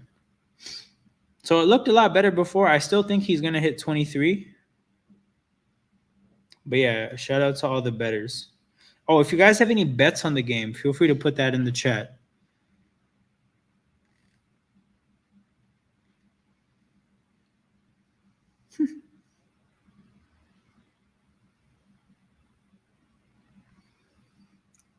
Um, yeah, man, how long it's been on for? So yo, the first half, like it's been on for about an hour and a half now, but the first half of games usually, or halves of basketball usually take about an hour 15, hour 20 minutes.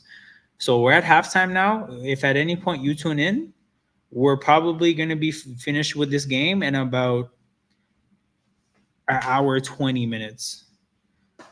Um, but yeah, Maxi has 19, but it doesn't feel like it because he only has five field goals, shooting 5 for 15. Yeah, I wouldn't have. I would have never guessed he had 19. It felt like he was having an inefficient night, but free throws help. Free throws definitely help. No mercy rule tonight, bro. It's situation dependent. If the Sixers go up 25, we'll talk. We'll talk. We'll talk for sure. I got over 225. Okay, 225.5. What are we at now? We're at quick math, 118, I believe. We're at 118. So we're on pace for 236. So you're good. You're good. And like garbage time down the stretch, they stop playing defense. Then again, we might not get garbage time. So I don't know. But I think you're in a good spot. Back Go Show, are you a Raptors fan? Because you did say we were gonna win. I feel like you were in the chat around the time of the raid, so I kind of assumed maybe you weren't a basketball fan. But shout out to you. Are you a Raptors fan? Yeah, I saw here, yo, bro. I think we're gonna win this game. Oh no, obviously you're a Raptors fan. You put the dinosaur emoji. That's Raptors fan behavior. But yeah, there's also a big baseball game happening tonight. So the fact that you guys are in here watching the Raptors as opposed to Yankees Dodgers, you guys are real fans. But yeah, I'm just gonna run really quickly, quick bathroom break, and I'll be right back. You guys sit tight because this one won't be a long break.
No, man.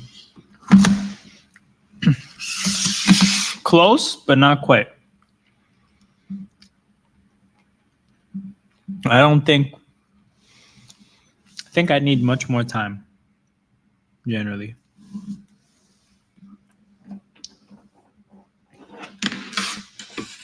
But yeah, I was gonna say because I think it's the first time I've seen your name in the chat, Bad Gosho. So I was like, because sometimes people will drop in randomly when raids happen, and they'll just be like, "Oh, I don't even like the sport. I don't like basketball, but go Raptors just because you're doing this." And I'll be like, "Oh, okay, that's cool." But yeah, always good to see Raptors fans turn up. If you're new to the channel, Bad Go Show, we do this for as many games as possible, and by we, I just mean me. There's not multiple people. It's just I. But yeah, sometimes actually I do have other people on the streams. But yeah, we do this for every game that we can. Sometimes there's other kind of streams that are just like, I guess like podcasts, and that they're just talking. But everything on this channel is meant to be interactive.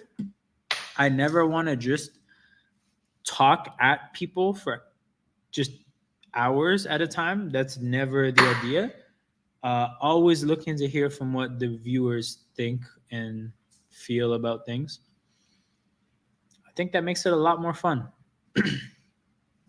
So if at any point you guys see content on this channel, just know, feel free to say anything you want in the chat, and just know like it will be engaged with and responded to for the most part. Yeah, like I say all the time, even people that like necessarily don't like the content or like want to hate watch, that shit's good for me too, because dislikes count as engagement. It helps with the algorithm. Obviously, a viewer, you can't tell why the person's watching. The fact that they're watching, that helps with the algorithm. You think Memphis any good? You know what's weird about Memphis is I think they were a young team the first time Ja like had them in the playoffs, winning playoff games. And they're still a young team because they actually have had a decent amount of roster turnover. I just think they're too young to be like contender good. And yeah, like Zach Edey is going to be a big part of their team. And when a big part of your team is a unrefined young player, I don't think you can actually be a contender. So I think that's a problem. And then I think Jaren Jackson's health is a concern at this point because I think he keeps an injury on him. So that's a problem. Other than that, like I like their pieces, but I think like good is a relative term. If you're talking about being a contender, nah. But yeah, I think they're a good team. Like they should make the playoffs, and making the playoffs in the West is hard. So saying somebody is a playoff team in the West, that's a compliment. All right, Raptors got the ball. Davion, pick and roll with Scotty. Hell of a pass from Scotty to Pirtle. Bro, why did Pirtle smack the ball like that? What the fuck was that? You want to miss the shot? Cool. You have a chance to get an offensive rebound. Do something like reasonable with it. He swatted at the ball like this was volleyball. Crazy. Lowry going around the screen. Passes it to Drummond. Maxey goes around Drummond. Lowry passes it to Oubre. Looks like nobody wants to shoot here. Oh, thank God they didn't call that foul. Ochai in transition. Yeah, Ochai has been finishing with confidence in transition this year. I do not remember that being the case last year. I think he's up to 10 points now. Oh, Caleb Martin dropped the ball out of bounds. Yeah, Philly's having a weird game. Like they look horrible. Like I would not want to spin this game into thinking the Raptors are good all of a sudden. I really think this shows how shit Philly is. Outside of two players. What do you think of Clay? Is he the missing piece for Dallas? I don't think he's the missing piece. I think they could use more wing players. I actually don't think they needed Clay as bad as they felt they did. I guess what I mean is like if you think about the money that they put up to get Clay, I don't think they needed him bad enough to spend that kind of money there. I actually think they need wing players. Like wing defenders, kind of like if they could just get two Dorian Finney-Smiths, I think that would be good for them. But I don't think Clay is necessarily the guy. I think he'll do wonders for them. Okay, I should scale that back. I think he's gonna hit shots. Like he's Clay Thompson. He's gonna hit shots. But Clay Thompson was dangerous in his prime because of a few things, right? Solid defender, two-way player, could run around like crazy off the ball. And I think that being a solid defender and running around off the ball isn't going to be quite the same anymore. So if you're talking about Clay just being a spot up shooter, yeah, he'll do well at it. But the value of a player that's just that is not that big as a whole, like generally. And then in the context of their team, I don't think they needed a spot up shooter that badly. It's cool, like it's fine. He's gonna like. I don't think he's too washed to hit open threes. But yeah, I don't think that he's like a crazy needle mover. We might win this. We actually might, bro. Oh shit, Mogbo's checking in less than 2 minutes into the game. Did Pirtle pick up is Pirtle in foul trouble? Is this why? Pirtle picked up his fourth foul, so that's why he's out of the game. J-Mo checks in, I guess, to play center. And gets the rebound and pushes it. Pushes the ball down the court right after. Davion to the basket, puts the shot down. So, look, we get big J-Mo minutes here. Scotty Barnes pushes the break after bad pass to Grady. We've done a great job of getting down the court once we get the ball, these last two possessions. Oh, no, Scotty. Oh, no, Scotty. You got Lowried. Scotty Barnes, you've been Lowried. Got the ball taken from him and kind of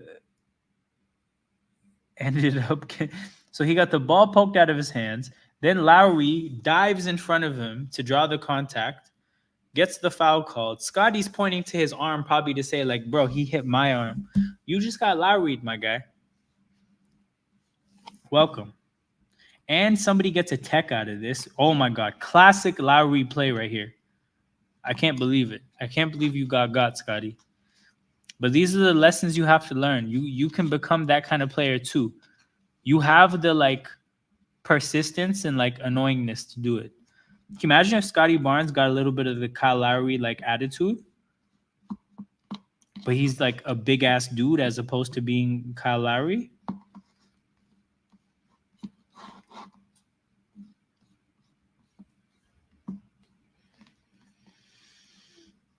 So Maxey hits the free throw. Wait, there's a second free throw? Who got the other tech? Oh, was this the technical free throw? Wait, what? So he made a free throw 1 of 1, and then he missed a second one? Yo, who got the second tech? Was it Darko?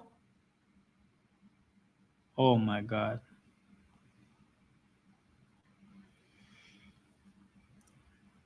Philly with the ball. And a moving screen on Drummond. Darko. Maybe that's a bit of a makeup call there. Camera pans to Nick Nurse, and he looks pissed.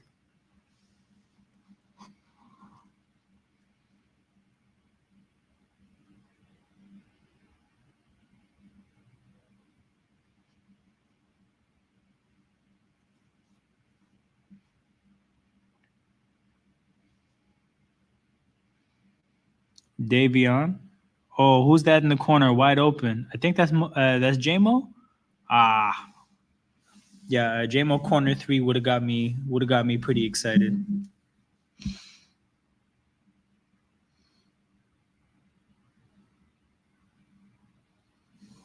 I'm trying to see a stat line from the last game. 7 points, 2 for 4, 1 for 2 from 3. So now he's 1 for 3. Where's Ocean Digger, bro? He's not 50% from 3 anymore. It happened. It happened. He's no longer a 50% three-point shooter in his career. Oh, my God. Oh, my God. Davion Mitchell hit Kelly Oubre like this is football. Put a shoulder in his chest. Sent him flying like 3 feet. Offensive foul on Davion, obviously. And Shed checks into the game immediately.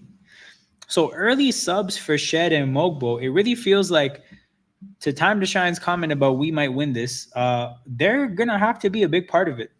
We're going to have to get carried by second-round picks.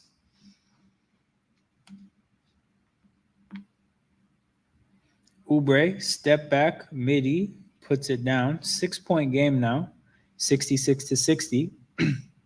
9 minutes to go.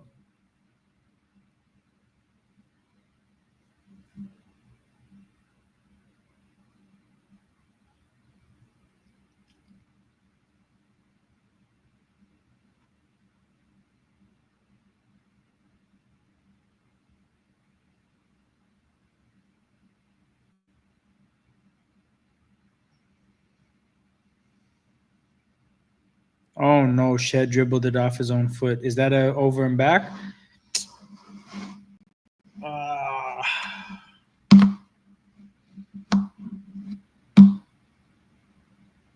Okay. Back-to-back really sloppy possessions there with the offensive foul from Mitchell and then the turnover from Shed. Got to steady things here a little bit.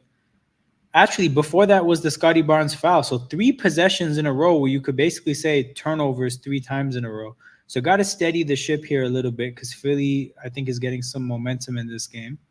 Oubre, lob to Drummond. Man, this third quarter is like watching a relegation battle. Actually, bro, this looks like 18th versus 19th in the table. Oh, my God, another turnover. 4 possessions in a row. This game is going to hell. This game is going to hell. Maxey, Grady on him. Maxey attacks Grady, step back mid-range. Grady actually held his own defensively there. Decent contest. Shed aggressive to the rim. Misses it. Oh, Mogbo. I thought he could have got there. Great steal from Grady. A layup gets swatted into the crowd.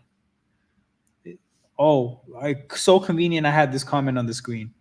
Yo, that 20 seconds there was a disaster class.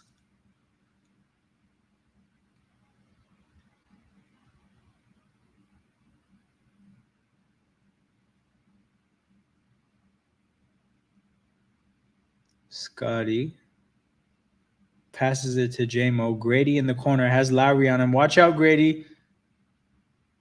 No. Okay, yeah. Lowry knocks it out of his hands out of bounds.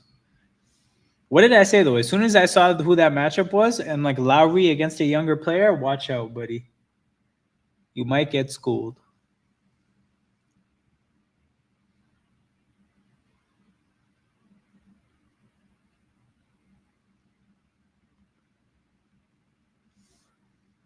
Shed with the ball. Top of the three-point line. Goes around a Mogbo screen. Gets kicked to Ochai on the perimeter. Goes for a rather fancy layup at the basket. Doesn't fall, but I like the confidence. Oh, what a cut by Grady. Oh, no. No. What did they call there? Because the pass by Mogbo and then following through to get the rebound yourself. First, he gets the rebound, gets the ball, spots the cutter, makes the pass, follows it up, gets his own rebound. What the hell did they call?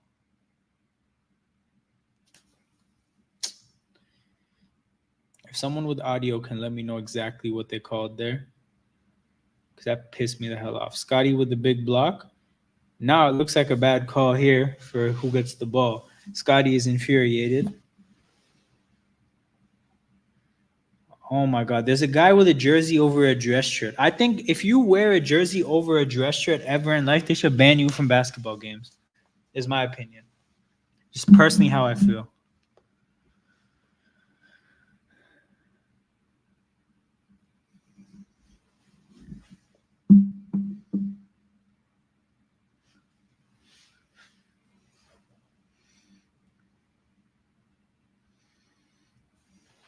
We have 12 blocks. That's crazy. We on pace for 20 blocks? It's officially a block party.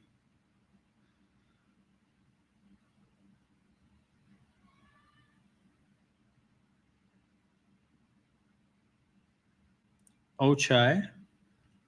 Ochai. Okay. Misses, but he gets his own rebound. Ochai is definitely a lot better at the basket than he was last year. Oubre. Damn. I feel like Oubre must have like 20 now.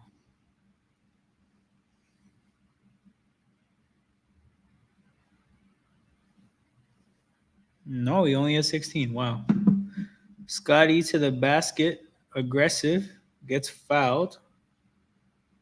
2 free throws for Scotty Barnes and a commercial break. So this unit had to weather a bit of a storm there with the 4 turnovers in a row, and they did it. So that's definitely encouraging. But yeah, Jonathan Mogbo, best game by far in a Raptors uniform. Summer League, preseason, wherever you say. I mean, you're starting to see the. I think Philo said earlier that it's like a poor man Scotty, and you see shot blocking, you see passing, you see court vision, hustle. It is so funny, but Mogbo is actually like a lesser Scotty. So however we play with Scotty, if like we build this offense with him being like a hub, then you can just run the same kind of basketball with the bench with Mogbo functioning like as a similar kind of a hub. Now, obviously, Mogbo has to do quite a bit to catch up even to where Scotty was maybe like last year. But because he's like the bench version, he doesn't need to be like fully what Scotty is, right? The skill set can just fill in to, maybe even 40% of what Scotty is. And you take it, especially for a second round pick. So yeah, that's been nice. It's been nice to see all that. But yeah, shout out to the 26 people watching live. 28 now, so that's very cool. Where am I at? Hold on. I'm at 219 subs. So somebody could be 220. Just seeing that Grady shot. See, even you as somebody who's new to being to watching Raptors games, you know that you say his first name, not his last name. Everybody calls him Grady. But yeah, 28 people watching live, man. Make sure you guys hit that like button, subscribe to the channel. I'm at 219 subs. So one of the 25 people I'm sure is not subbed and could be 220. That would be very cool. But yeah, we're going to be here for the rest of this game. And then I'm not going to be here tomorrow when they play Minnesota. I think they play on Monday. I'll be back on Monday for the game against Denver. Oh my God, that's going to be a baptism. Oh, we're definitely having a fade of the stream for that game for sure. Wednesday against the Hornets. Yeah, I think I'll do a stream for Wednesday against the Hornets.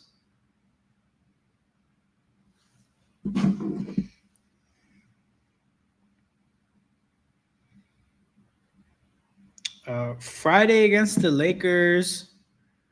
Yeah, I'll probably do that one as well. Damn, we're about to do a lot of Raptor streams. We're going to get as many in as we can while they're still watchable, while they're not actively tanking. Hey, Marcus coming in with he's basically trying to let me know, like, hey, whatever you say, however you feel, whatever you think, never forget that tanking is the most important thing. Want to see an 0-5 start to the season. They're trying their best to not give you your wish today. They're trying to fuck that up for you today. Oubre. Oh, hell yeah, MUFC cooling. Here's the thing too, is like you can keep the color scheme. So I don't know if you're the kind of United fan who has like a lot of shit that is United colors, but the Raptors, bro, it's the same scheme, red, white, and black. Shout out to Time to Shine. He's in here. He's a United fan and a Raptors fan. So, I don't know if he has a similar thing going on, but bro, you could just rock all your black, red, and white shit. It fits.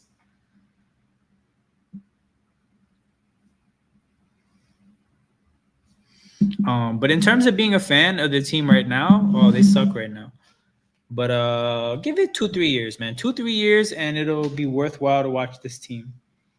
MUFC, bro. Do you know basketball fans in real life in the UK? Like, you ever go games? Yes, 100%. I used to go more when they were good, but I still make a point to go to at least one a year. And I was actually just kind of talking about this earlier, but for the last stream, like I didn't do. I'm not home today. I wasn't home before either, right? So I do the stream, and then on my way home, I have to actually go near the stadium, and I was on the subway, or I guess in the UK they call it the tube. But yeah, it stopped at where the Raptors play, and all the fans from the game were there. So it was kind of interesting. Obviously they were disappointed with the game, but it was just a wall of purple. So I'm like, I just finished the Raptors stream, and then I ran into all the people who were at the game. And it'll probably happen again today. On my way home, I'm definitely going to run into everybody who's at the stadium right now. I know some of my boys watch religiously, and we used to play before work commitments. Oh, okay, that makes sense. Who do your boys like? What teams are they fans of? Because I'm assuming, if I had to guess, one of them is a Warriors fan. You probably have a Lakers fan. Maybe a Celtics fan.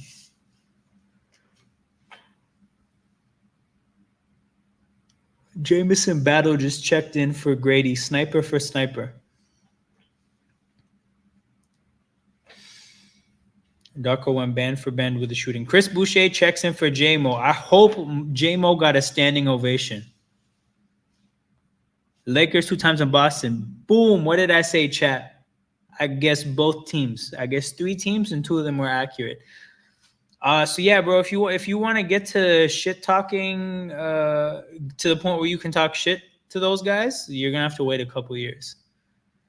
So you can be a Raptors fan and just go on loan for right now.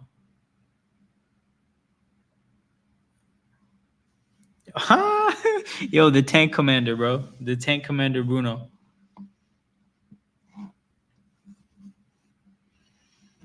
It's crazy though, but because he got to the free throw line, he actually made a good play here. But yeah, the tank is alive.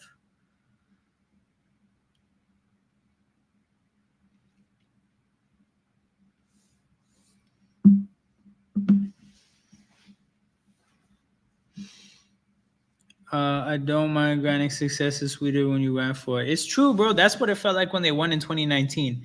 It felt like all the pain of just my whole life cheering for this team before that. It all paid off.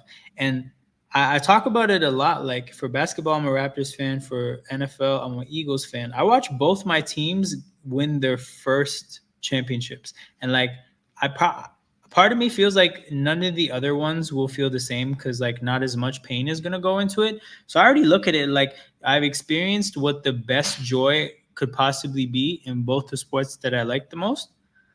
So like, I don't really stress too much, because I already know what that's like, and I already know how good you have to be to even be in that space, like for that to even be possible. So like, when the team's just not good enough, I just don't stress out too much. I'm like, oh, we're not good. We will be at some point. I already know what the best feels like, and just wait for it to come back. Did you go to the 2019 finals? I didn't go to the games, but I was around. I actually was I was doing some traveling around that time, but I was watching the games as I traveled. But no, I was about. Like, I was in the city. I think Eric Gordon finally, he just had a moment, hit a three here. Finally has announced that he is also a part of this game.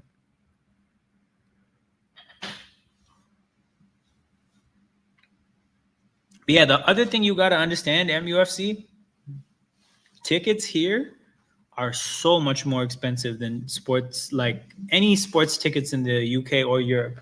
Sports is ridiculously expensive here.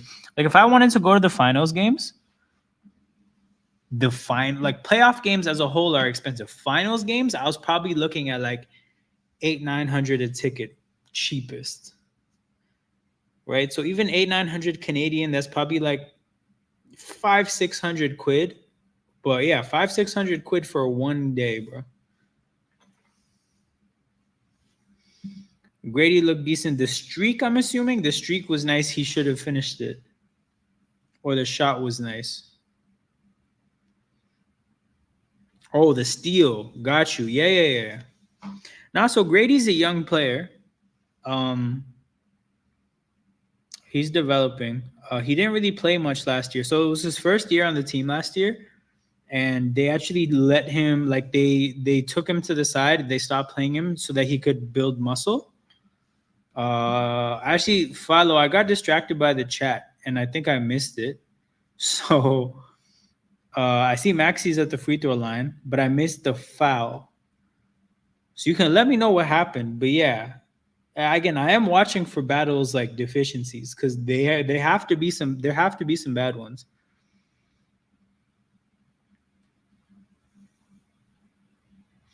Yo, what a pass! Who was that? Bruno? Did Bruno miss it? Oh my God, Bruno, you're a criminal. That miss is criminal. Rebound by Battle. We go the other way. Who made that pass to Bruno, though? Shed steps into a three confidently. Can't get it to fall. Bruno with the rebound. If anybody in the chat knows who passed it to Bruno there, let me know. Because that was a hell of a pass. Oh, my God. What a pass from Scotty. What a pass from Scotty. Oh, my God. What the hell? We're actually doing some good stuff right now. Boucher is down. Took a lot of contact there. That's Gershon Yabusele too. Gershon Yabusele is like 270 pounds. I've been watching a lot of LaMelo Ball. Yeah, LaMelo is like a, in the UK, like for football, they'll talk about like streets will never forget ballers. When he retires, he's going to be a streets will never forget baller. Because he's not going to do shit because Charlotte is terrible. Oh, Boucher is the one who made the pass. Oh my God. Fuck Bruno Fernando, man. You got to reward the assist. So I remember the best pass I've ever made in a game in basketball. I remember it so much because the guy missed the shot. And I actually kind of hate him to this day for it. Oh my God. Gershon Yabusele is so strong. The fact that he still scored, oh my God, it was Bruno Fernando. But yeah, I still remember the pass, right? So it's a loose ball. The ball's going out of bounds. There's me who's going for it. There's two players for the other team, right? I know I'm positioned really well to get this ball. So I'm not actually that stressed, but they're hustling like crazy. And because I kind of know like I'm going to get this ball, I was right. So when I get to it, I actually had enough time. And it just so happened to work where the position of the ball, the angle of my body, I could like stick my right hand out to get the ball and just wrap it around my back, behind the back to my teammates. And because there was two defenders to try to get this ball, my teammate was wide the fuck open. Bricks the shot. But yeah, jumping out of bounds behind the back, best pass I ever made in my life. I wasn't even a passer like that. It just felt right. So I did it. Then he missed the shot.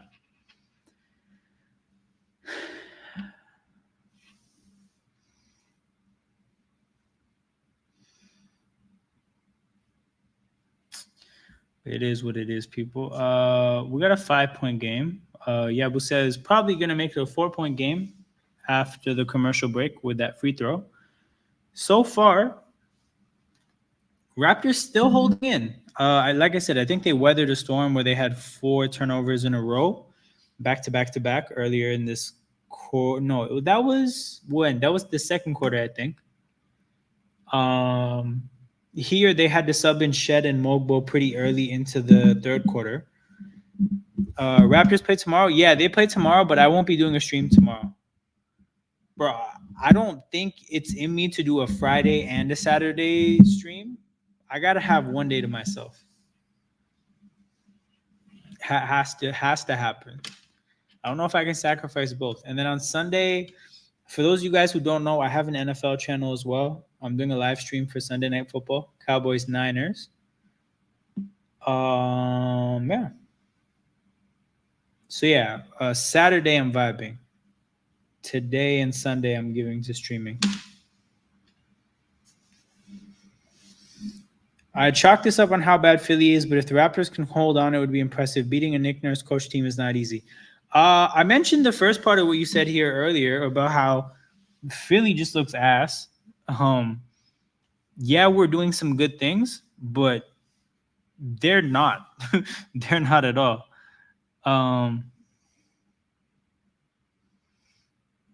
Hold on 1 second. Just a couple of chats came in. And then beating a Nick Nurse coach team is not easy. Marcus said something similar earlier. Should forget the Sunday stream and do a Monday Duke CBB stream. Yo, what's the correlation though? Like Monday, I'm doing a Raptor stream. So if I should sacrifice anything for Duke, it would be the Monday Raptor stream. NFL even more confusing. Yeah. NFL is a huge jump for honestly any sport, unless you're like a rugby guy. But that's it. DJ Carton passes to Scotty. Scotty looking for a pass. Passes to DJ Carton. Sorry, I just processed that he's on the court. Boucher didn't catch the ball cleanly. Would have had a more open 3 if he caught it, but he kind of fumbled it. What the fuck? Yo, what was this pass from Scotty Barnes? He's had enough of Fernando. Rightfully so, man. That pass was crazy. Scotty, I do not like. Scotty Barnes just said, fuck it, J-Mo's down there somewhere. He threw it like he's Sam Darnold throwing to Justin Jefferson. My NFL fans will know what that means. But, oh my God. And what? And Philly's in the bonus? What? Oh, no, this is true. Now, you know what it is? Yeah, no, this is true. Marcus was saying he's the tank commander. So here's the thing, right? I want them to lose because I know we need Cooper Flag. But also, like, when the game's happening, when the bullets are flying in the heat of battle, like, I still want to see good things, you know? I don't want to see us play just downright horrible ball.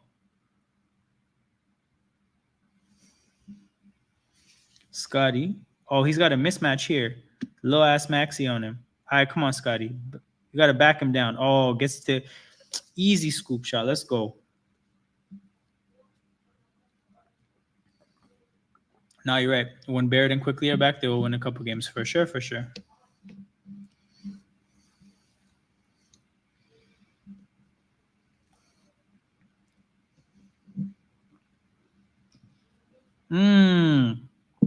Almost a great steal by Carton there. Oh, my God. Bro, the defensive possession there was amazing. From Carton to Mogbo to Boucher. Two guys almost got a steal before the third guy did. Mogbo in the corner. Oh, you got to know that pass isn't there. Bad court vision for Mogbo there. Good pass by Barton. Yo, this random second unit of like just randoms. I say that in like the grand scheme of things. Obviously, I know who they are. Actually showing some promise. And again, a big part of that is just how downright bad this Sixers second unit is. But like them being bad opens up the window or opens up the possibility of you doing some decent stuff. And the Raptors are taking that possibility and doing something with it. I still think this unit's probably still going to struggle against a bunch of other teams. But at least it's nice to see that this is a starting point. Like there are certain NBA teams where you could show some life against, and we'll see how that goes. We'll see how it goes in terms of development from this point onwards.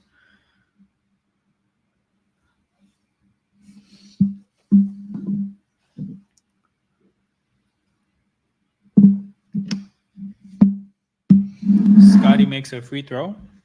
39 seconds to go. Raptors with a chance to get an 8-point lead. Mogbo has 10 and 7, and I think he has like 3 blocks.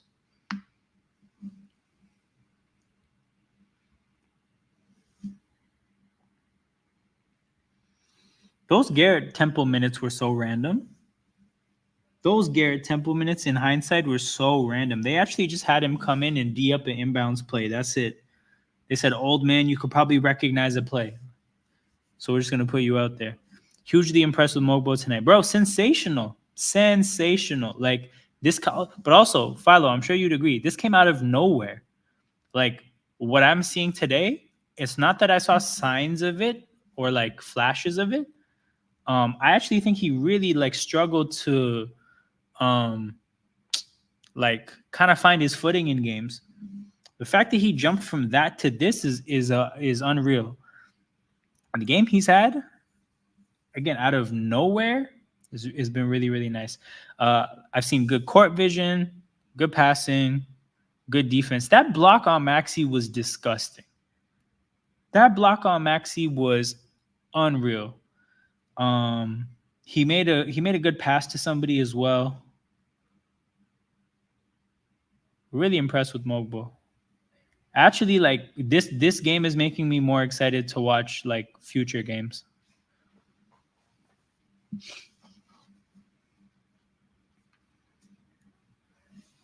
Think he might be springier, have more hop than Scotty. True, and I think like you can tell the trade-off is probably just like brute strength. Like Scotty is just a bull, and Mogbo doesn't have that. But yeah, he's springier for sure. Eric Gordon. Oh, he shouldn't have got fouled there. So that's the thing I hate. I hate a lot. I hate those kind of things where the player gets fouled, but they get fouled so lightly that they still get the shot off pretty comfortably. Like if you're gonna make contact, get your money's worth and don't let them get a shot off. Obviously, these things aren't calculated, and sometimes you'll get hit with a foul call when you don't expect it. But yeah. Those are always tough to see a player get the foul call. You see the whistle get blown, and then they do a completely what looks like an unbothered shooting form.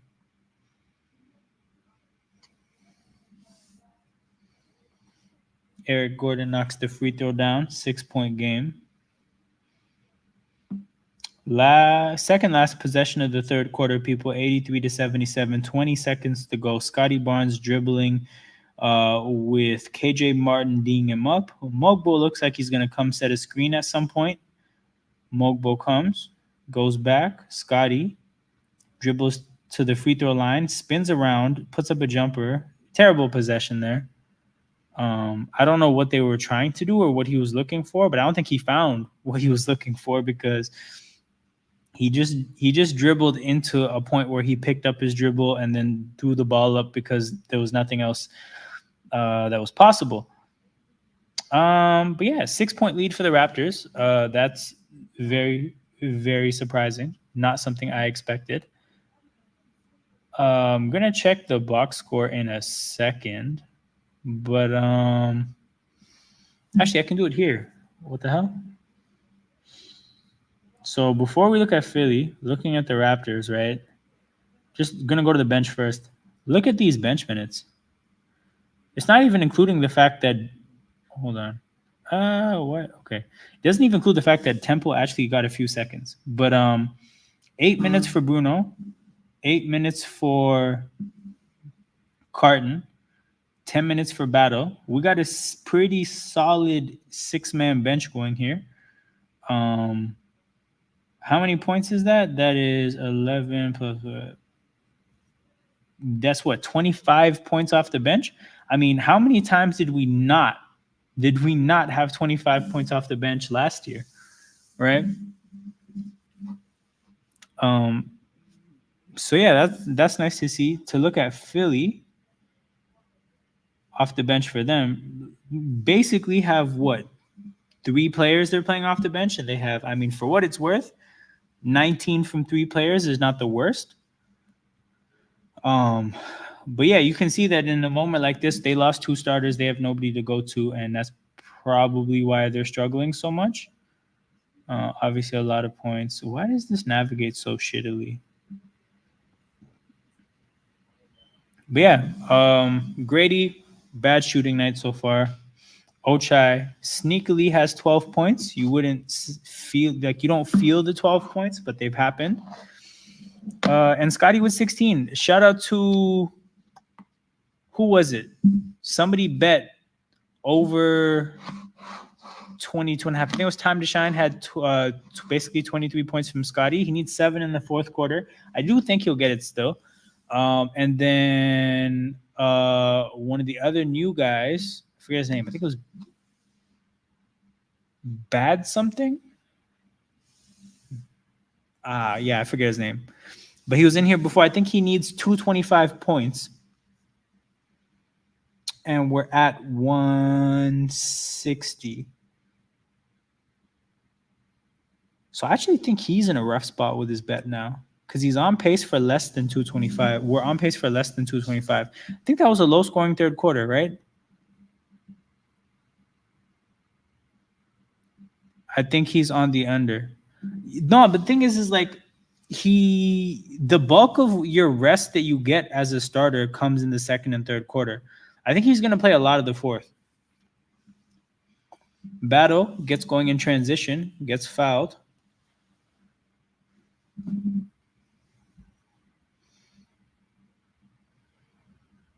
Oh, that guy. Yeah. No, he had the over, bro. He had the over. Yeah, the low-scoring third kind of put him in a tough spot. But Battle's going to shoot this free throw.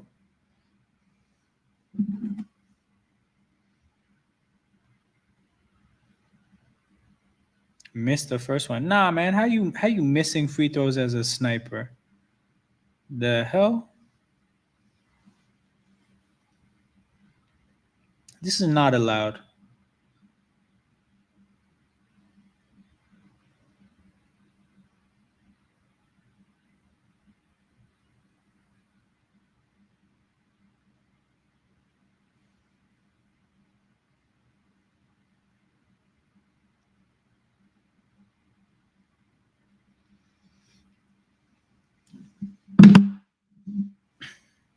Caleb Martin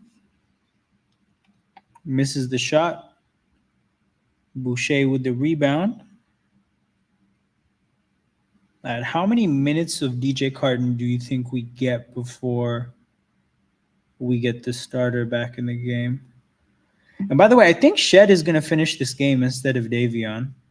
I think that's going to happen for sure.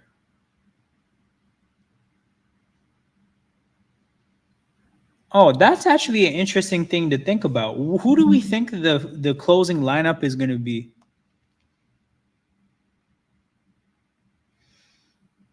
On account of like who's playing well, I think definitely Shed over Mitchell. But I don't think Ochai has done enough to get benched. That being said, Mokbo's outplayed him. J-Mo over Ochai might be a thing. But yeah, even though Grady hasn't made his shots, I think Grady still has to be on the court. Grady has to be on the court because of the shooting threat.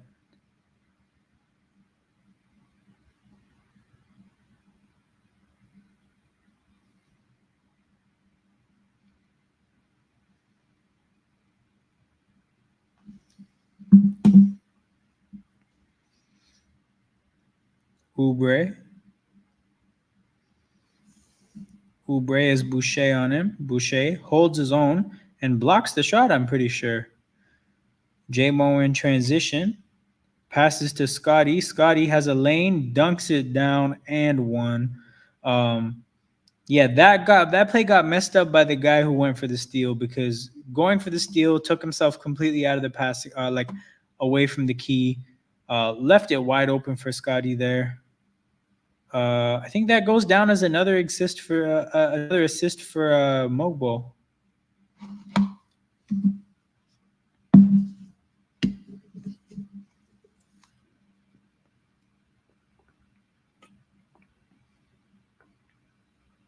Scotty knocks down the free throw, and we have a 10-point lead. Holy shit.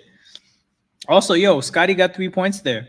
So he only needs 4 more to hit the over for time to shine.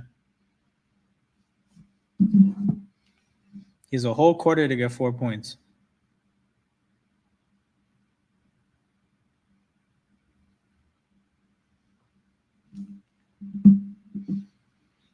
Caleb Martin. Oh, my God. What a shot contest from Boucher, and what a make. Cannot believe that one. I think they counted that as a 2, though, so that sucks for Caleb Martin. But DJ Carton gets into the lane, misses a floater. He takes that floater a lot, too. I've seen a lot of that in the Summer League and preseason. Oh, shit. Okay, even though Eric Gordon's washed, you can't leave him that open. Okay, battle, open 3. Oh, come on, front rim. Kicks it to Carton. Oh, my God, this passing. What is this passing? Mogbo and 1. Left hand. Oh, and Lowry with the foul, too. That's 4 on Lowry. Okay, I don't care. Jonathan Mogbo has to finish this game. I'm so moved. With this performance.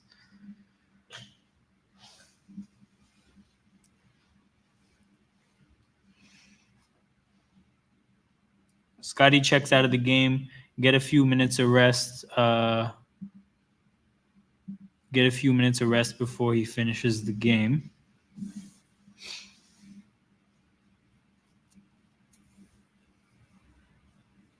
Shit, he missed the free throw. It is what it is. 89-79, 9:30 to go. Oh, shit. Who got that block? Is that Boucher? My God, he actually completely sold out, man. Sacrificing the body completely. What a pass from Carton. We're playing 4-on-5 offense, and we still passed into an open 3 from Battle. Man, the young rookies are hooping today. Shed, but in particular Mogbo, and then Battle there with a big 3. But that whole possession got sprung off of a crazy block from Boucher, man. The sacrifice is crazy. He came flying in, and he wiped out Maxi too. Tell me, though, how did we pass into an open 3, 4-on-5? Bro, it's actually like we're actually hooping on this trash-ass team. If this Philly team was the normal team, this team would have the number 1 overall pick. Yo, how did we pass? This is how bad Philadelphia is. We passed into an open corner 3 with 1 less player. Not an open corner 3, but it was an open 3 from the wing. That's still a shorter 3 than the top of the arc. We passed into like a good 3-point shot without 1 player. This Philly team looks terrible. And this is the thing too, like, time to shine. Do you remember in 2019 how we were doing teams without Kawhi? When you're actually a good team, you can weather the storm when your best players are out. We were actually a good team, and we actually put belts on asses without Kawhi. But if you're Phillies management and you're watching this, you have to know that, like, quite simply, you're not going to win a championship. Like, Paul George and Embiid are not going to make up for this. Lowry time coming. No, this is the thing. This is where Lowry comes in and even increases his case for the greatest Raptor of all time by securing us a loss. Play Lowry in the bench. I'm sure Nick Nurse, of course he's familiar. He needs to know, bro. Play Lowry in the bench and watch a win materialize out of nothing.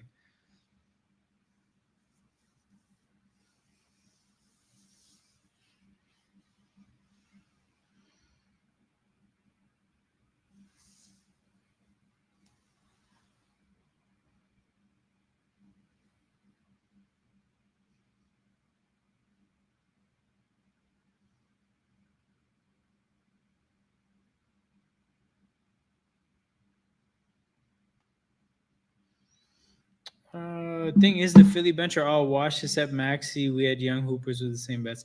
Nah, I know, but bro, the formula is like it's a secret formula. It's like the Big Mac sauce.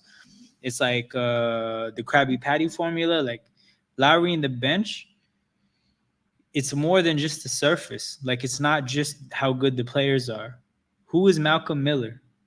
You probably don't know unless you're a Raptors fan, like a hardcore Raptors fan. But he was a part of a 30-point comeback. Because Lowry in the bench is simply just like they're gonna write parables about Lowry in the bench later on. Like 1,000 years from now, people in Toronto will still be familiar.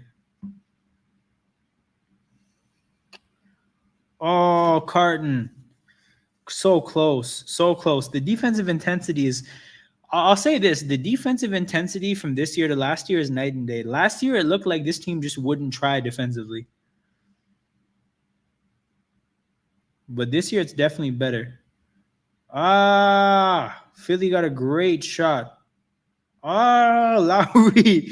Come on, Boucher. You know better. You know better with Kyle Lowry in the court. Okay. Thank God that I don't know. I still kind of want us to lose, but enjoying the good basketball. We're up 13. We're up 13 with 8 minutes to go.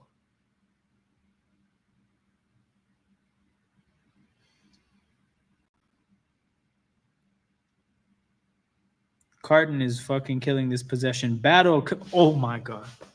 Oh my god. Oh my god. That's a sniper right there. That's a sniper. Late shot clock. Hand in his face. No space. The defender knew he had to shoot because the shot clock was running out. And he hit that shit. Jameson battle. He's him. We're up 16. Did we just get Clay? Bro. Bro. That was crazy. Oh, we got a rotation piece. We actually got a real rotation piece.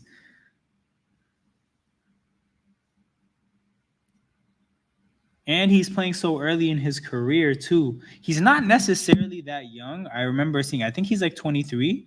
So that's why he's probably pro ready. Oh my God. Battle and one. Yo, this is the battle welcome party. Jameson battle. Yeah, he's 23. He's a 23-year-old rookie. But still. By the way, guys, hold on. He's on a two-way deal. So he's going to have to get promoted because we're going to need him the whole year. Two-way players get 45 NBA days. He's getting promoted. So Bruno Fernando's getting cut for Jameson Battle. Who told you that in preseason? Who told you that? I said it on stream. I do this stuff on the internet now so that I can say these kind of things. But yeah, I said it on stream in the preseason. Cut Bruno, keep Battle. I thought they were going to keep Carlson on the two-way. But we're up 19. We're up 19. Philadelphia, hang your heads in shame. Kyle Lowry grifting 3 free throws because that's just what he does. Battle's he made a mistake there. Bad closeout on Kyle Lowry. He's a little bit too gassed, a little bit too energetic, closing out with a little bit too much vim. But it is what it is. We'll forgive him. Are we challenging this? Oh, hell yeah. Hell yeah. Unnecessary challenges. Let's go.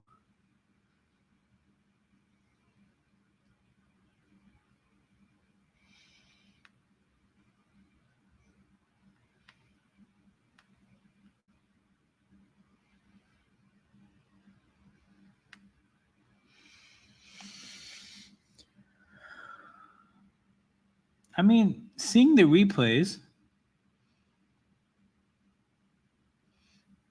I mean, I think Kyle probably did a good job of selling that because he had to lean his upper body forward for the contact to happen. Battle actually did a good job to make sure he didn't fly into Kyle's legs. They're going to call it anyways. But less shitty of a closeout than maybe I initially thought. Wait, Jameson Battle fouled out? Yo, don't kill me. How did I completely lose track of the fact that this man had 5 fouls? Okay, obviously, like, you can't be fouling out. How many minutes did he play? He fouled out in 14 minutes. This guy's a legend. 14 minutes, he hit 4 shots, 12, 6, and 6 fouls in 14 minutes. What a stat line. I'm a Jameson Battle fan. This guy's a legend. Oh, yo, you're fouling somebody every 2 minutes. That's amazing. It's amazing stuff. Shed is on the bench too.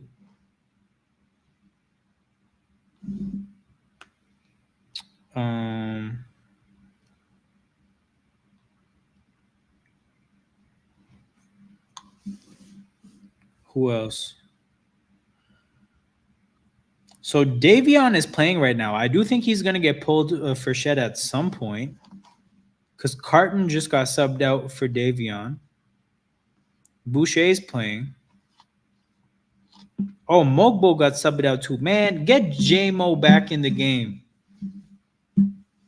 I think the leash should be very short with Ochai. Ochai fucks up, you get Mogbo in the game immediately. 16-point game, 7 minutes to go.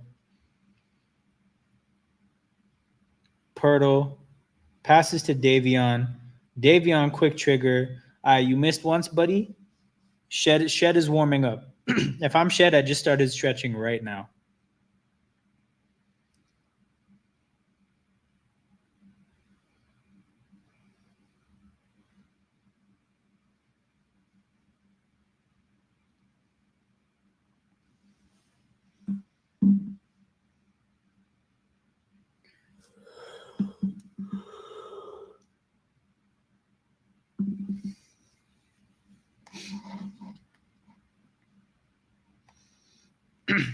Oh, wait. Ochai wasn't even on. He's subbing in right now. Who is he subbing in for?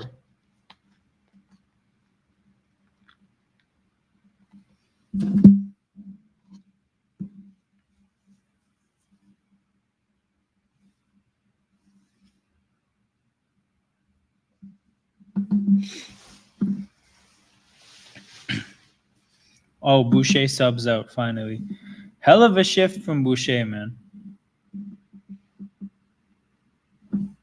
Hell of a shift from Boucher. The lone championship winner on this team.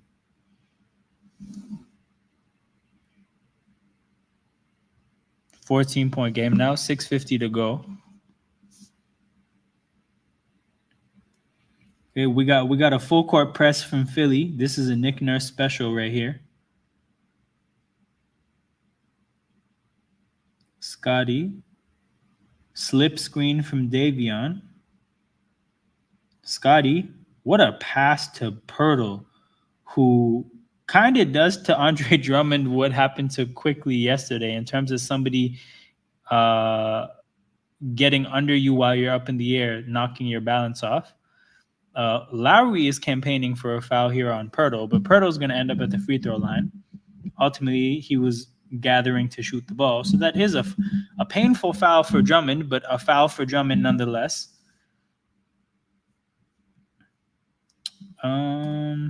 And yeah, Jakob free throw line. I just usually assume he's gonna hit, like he's gonna split free throws when he shoots free throws. So I'm assuming we're gonna have a 15-point lead after this. But let's see. Yep, missed the first one.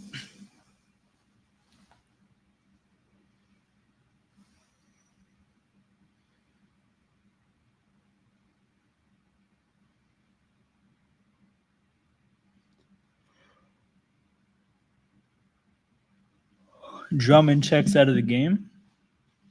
Yabusele checks in. Oh my God. Yabusele is a perfect teammate for Kalari. If Yabusele, like you transported today him into like 2017, I would be like, yo, Lowry needs him for those bench units. Caleb Martin gets to the free throw line. This game slowed down quite a bit. We're at 183 points. So I think homie that needed 222, that's not happening. But also, homie that needed 23, time to shine from Scotty. I think he's still stuck at 19, right? Yeah. I mean, 2 buckets could happen at any time, especially if the game gets closer. If the game gets closer, Scotty will end up at the free throw line and you'll be fine. If the game becomes a blowout and we actually have real garbage time, you're fucked. Shed checks in with 6.5 minutes to go to close the game. Grady checks out. Off night for him. Which is cool.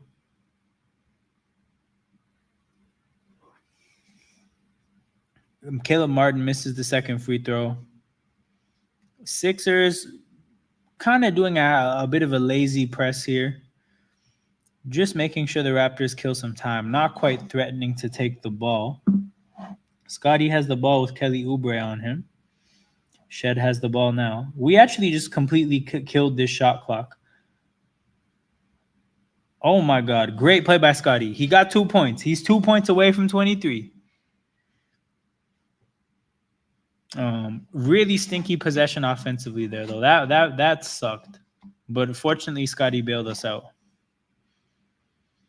16 offensive rebounds for the Raptors today, out rebounding the Sixers by 6. Oh my God, Yabusele from the corner hits the top of the backboard. Hell yeah. Oh, it's stuck there too. Bring a broom. Jakob Poeltl looks like he's looking for the broom.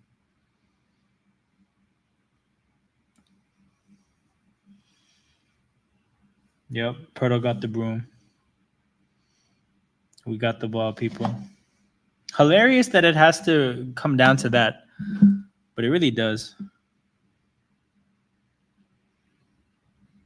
No better solution than to just have a player take the broom from the arena employees that wipe up the sweat to get the broom down. Raptors passed right through Philly's more aggressive press there.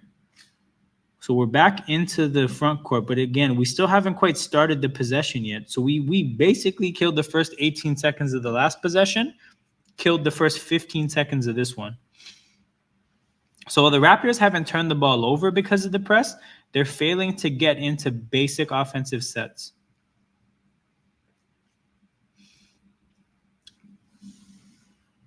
Like Shed has had to just resort to figuring something out with about 6 to 8 seconds left on the shot clock, both these last 2 possessions. That's got to get better. 14-point game after Oubre layup. We pass out of it effectively again. This time, Shed, you could have just taken that shot. I don't know if we're going to get anything better out of this possession. Scotty dribbling the ball. He has Maxey. Caleb Martin is lurking for a double team. Passes it to Poeltl, who tries to spin off of his man into a layup, but they strip the ball from him. Oubre smokes a layup on the other end. So one mistake begets another mistake from the other team.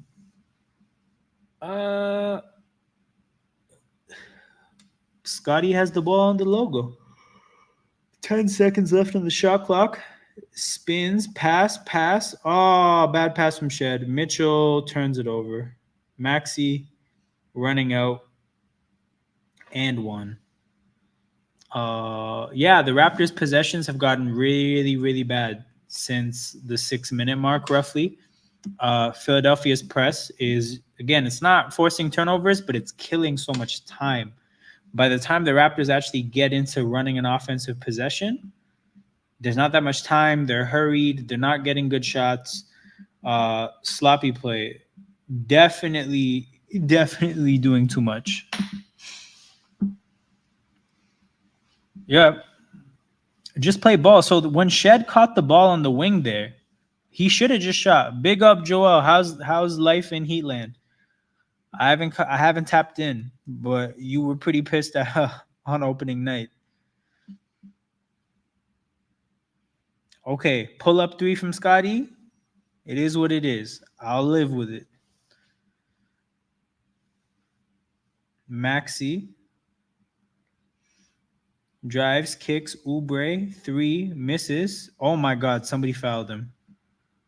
Oh my God, Davion Mitchell fouled him. Get his ass out of the game. Bring me Jonathan Mogbo. Our season is over? Damn, over before it began. Let me see where they're at now.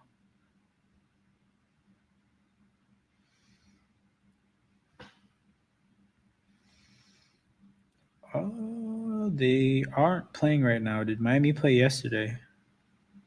Yo, you're saying this off one game? Oh, hell yeah. This guy said after one game, our season is done.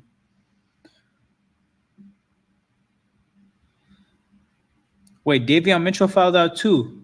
We got guys fouling out in advantageous situations. You know, a game that we've been up for so much of, and we got guys fouling out. Welcome to welcome to being in a rebuild. But yeah, shout out to everybody watching live. 24 people tapped in. Much appreciated that you guys are here. Make sure you guys hit that like button and subscribe to the channel. Very important forms of engagement for the growth of a YouTube channel.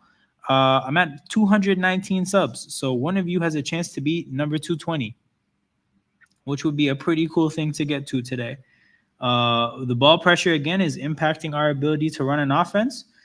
And it's actually so interesting seeing this from this side, because I've seen the Raptors play in the past, play teams like this Raptors, and you know, be down 20 and just press them into malfunctioning and getting the win. And I'm seeing this side of it now. But yeah, it's just life when your team is young and not that good. Scotty Barnes draws the foul, gets to the free throw line. Raptors on the bonus now, I think. All I needed was to see Jimmy's Instagram post after the game to tell you the season was over. He invited his Brazilian celebrity friends and Pogba, but still didn't show up. Damn. Yo, I think Jimmy to Houston makes a lot of sense, because they have Fred VanVleet's contract as a expiring deal so that Miami can get cap space. Jimmy's from Houston. Houston has to trade VanVleet before his contract runs out. Yeah, these free throws get you your bet. But I think even if he misses one, he's getting another point. Especially because, bro, what you needed was this game to finish. Like, you needed the players to play all 48 minutes. If this was a blowout and the players got pulled with like 4 or 5 minutes to go, it was cooked for you. But the fact that they're going to play, you're going to get this, bro. You're good. I think it's Jimmy to the Rockets or Clippers. I think Rockets, because I don't know what the Clippers have to trade. If you guys trade him to the Clippers, that means he had no market, which I don't believe. Warriors also makes sense. You know what? I think Warriors maybe makes more sense than Houston even. Because it's not that Jimmy's not that guy anymore all the time. He could obviously be an adult for Houston, but they already have VanVleet and Dillon Brooks. But you know what? Oh, fuck. I just thought about what a team with Jimmy Butler and Dillon Brooks would be like. Oh, my God. That's actually mad. They would actually be so chaotic. You know what? I want that now. Send Jimmy to Houston. Let's see what Dillon Brooks and Jimmy Butler on a team is like. I'd want Kuminga and 2 firsts. God damn, you would want that, but I do not think you'd get it.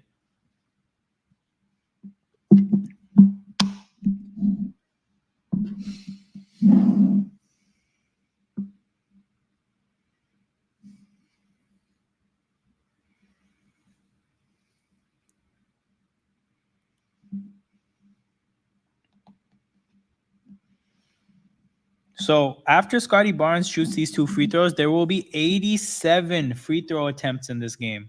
What the fuck? This is true, though. This is true. You're hoping that your leverage is that they get desperate. Well, we'll see. We'll see how much that leverage makes them, or that lack of leverage makes them panic.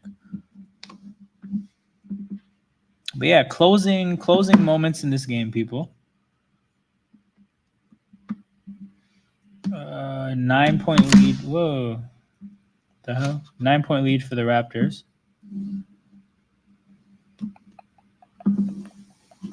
Been an interesting game. If you're looking at this from a tank perspective, not great. But if you're looking at this ordinarily just from a basketball fan perspective, this has been sweet. This has been sweet. You're seeing your Battle and Mogbo both had the best games of their careers, like their pro careers. Um, Scotty had a better game than yesterday. Boucher did his hustle stuff. Bruno Fernando got booted out of the game pretty early. Good stuff to see. Definitely good stuff to see.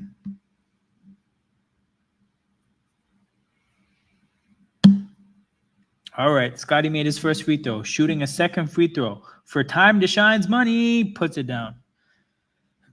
23 points. Bro, we told you, Gio. We told you he's getting to 23. 11 points. And Caleb Martin gets fouled. And these will be 89 free throw attempts. God damn. This is so many free throws. To be honest, time to shine, I actually do like that part of like this whole setup. I like following people's bets. I don't I don't know if I love betting myself, but following other people's bets is fun as hell. Grady fouled out now. Yo, how many guys are gonna foul out? Already Davion Mitchell fouled out in 19 minutes. Battle fouled out in 14 minutes. Grady fouled out in 23 minutes. This is foul out palooza. It's too late for that, bro. It's too late for that. We're gonna get this win.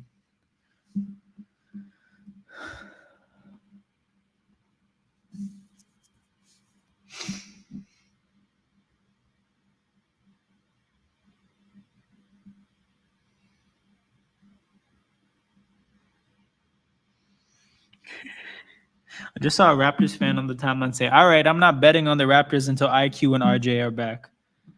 Yeah, these games are gonna be chaotic, man. These games with the random young players playing, they're gonna be really chaotic. Okay, 3 minutes to go, 10-point lead. Scotty Barnes with the ball, couple of defenders. Pirtle with the ball, sets a screen for Jamal Shed. Jamal Shed aggressively goes to the basket, puts the shot down. Bro, this thing, it's so hard to cheer against our young players carrying us. Like, if Chris Boucher and Jakob Pirtle for some reason were carrying us, and I don't even know what a game would look like for those two players to be carrying, but if that happened, I think I'd be pissed. To see our young players carrying us, bro, I have a hard time not getting excited. Yeah, Lowry hits a 3, 9-point game. Scotty with the ball, passes to Shed. Shed goes right. Scotty Barnes to Pirtle. Shed to the basket. Ah, he smoked the layup, but Ochai with the rebound. Reset. Kill more clock. Scotty Barnes goes right.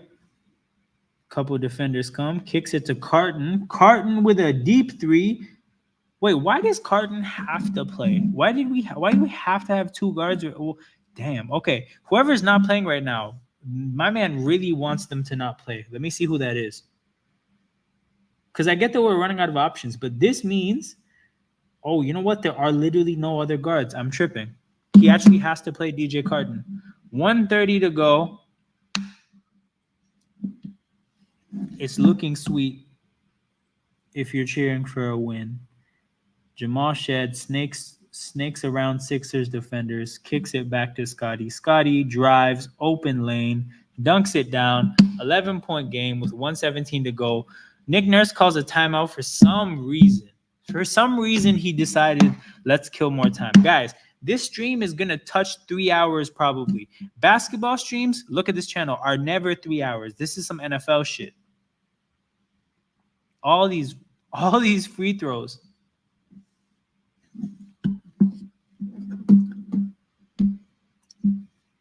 Where is it? Here it is. Break out the salami and cheese. Ball game. Raps win. That's a throwback for people. Hope you guys are familiar with what that is. And I hope you guys are familiar with your history. But yeah. As far as this game goes, pretty happy. Again, I just have a hard time cheering against young players carrying us. We've had big moments from Shed, Mogbo, Battle. Ochai, again, like Ochai's role is small, but he actually has a role, which is to me, again, like to me is surprising, and it's a pleasant surprise. Bit annoying because I had Philly in parlays, but the Barnes bet covered. That's good. That's good. It worked itself out. I'm assuming the Barnes bet covered all your parlays, so like you broke even.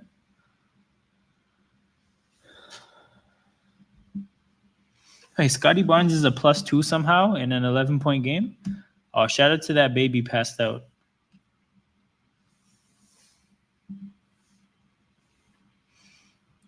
Oh, Carton almost with a great play, intercepting that. Does a wow? They called that foul. Wow, they called that foul. I feel like Carton knew what to expect there. Like he knew that was coming. I think he tried to get out of the way, and they still got him.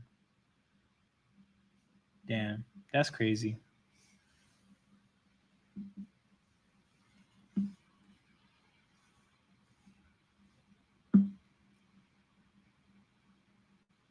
Well, couple free throws for Lowry here. Well, I think through free throws has worked himself into probably a pretty respectable stat line. Lowry has only 13 and 2, lack of assists, but 13 on 5 shots. It'll probably be 14 on 9 shots. KJ Martin checks in for Gershon Yabusele. This is the 91st free throw of this game. The hell did I watch? A 3-hour basketball game.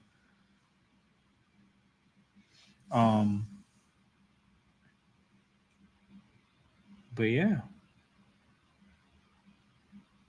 We just have to execute solid inbounds, and we got this game.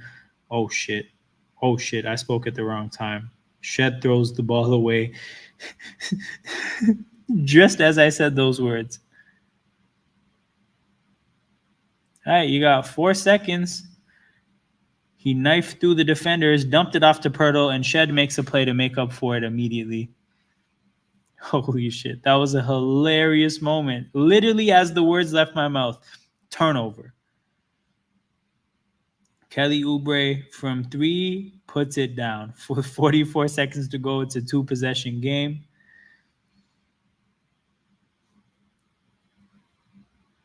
Will the tank make a return? Oh, no. Philly pressed way too aggressively there. Wait, hold on. They fouled Pirtle, though. They fouled Pirtle. So this man's probably going to make it a 7-point game. Now, again, making it a 7-point game and a 3-possession game is still enough. But I don't think he's a make 2 free throws kind of a guy.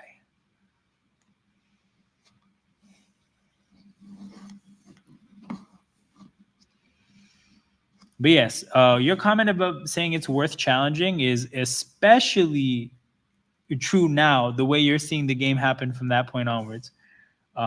With the turnover and then now the Oubre 3. Okay, Jakob made the first one and just probably killed everybody's nerves.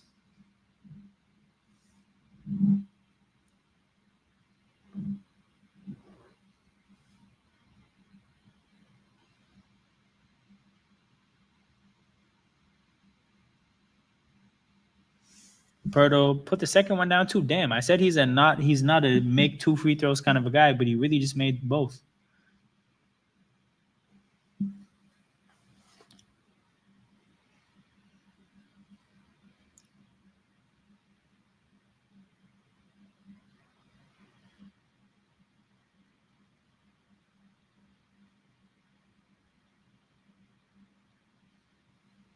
The hell did I just watch? They called that foul on Scotty. Okay, we're going to get the 93rd free throw attempt in this game.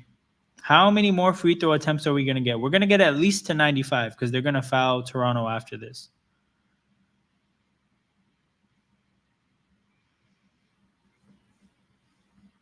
No, so here's the thing. The refs definitely hit the over. So the point total right now is at 216. My man said 223, right? Oh yeah, I think the refs had the over as well, just like homie in the chat. Fucking hell, man. This forced a timeout and a drawn play from Darko. This stream's actually gonna touch 3 hours. It's at 2:54 and 30 seconds right now. Cannot believe it. These refs, man. But looking at the results from the rest of the league, the Cavs beat the Pistons by 12, so it looks like that was a competitive game. Detroit hanging in there but getting beat twice. Same shit, different day for that team, maybe. Orlando beat Brooklyn. Brooklyn are tank rivals. They started Dorian Finney-Smith at center. Nah, surely Ben Simmons was the center. Crazy. What is Jordi Fernandez cooking? Hawks over the Hornets by 7. That's regular. The Knicks are beating the shit out of the Pacers. So that's tough. Looks like the whole Knicks starting lineup is in double digits. Everybody has at least 14.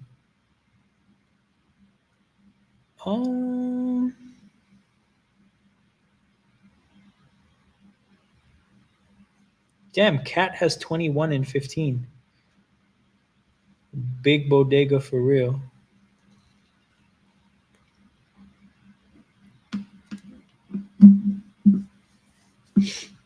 Carton inbounding, triggers it to Pirtle, who passes it right back. Hell of a play.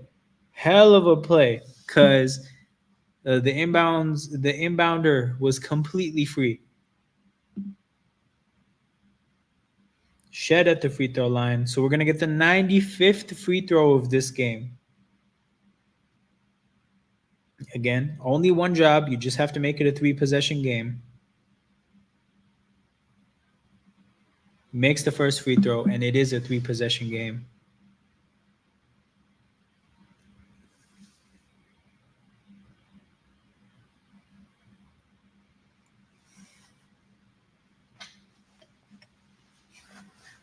And he puts the second one down too. So 8-point game again. Let's see what Philly does. Let's see when they quit. I hope it's soon. Caleb Martin goes. Oh, fuck, man. He made the shot. 6-point game again.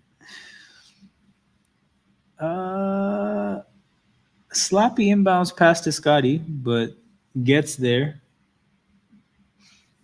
They put him at the free throw line again. And we're going to do this free throw dance again.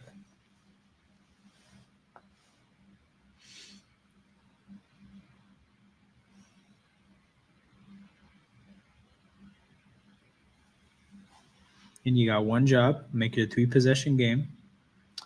Look, the free throw, I feel like the free throw shooting has been really good for the Raptors today. This feels like way too many made free throws. Still plenty of time to lose this with Lowry out there. I feel like they got it now. We shot 84% from the free throw line. Amazing. 8-point game, 21 seconds to go.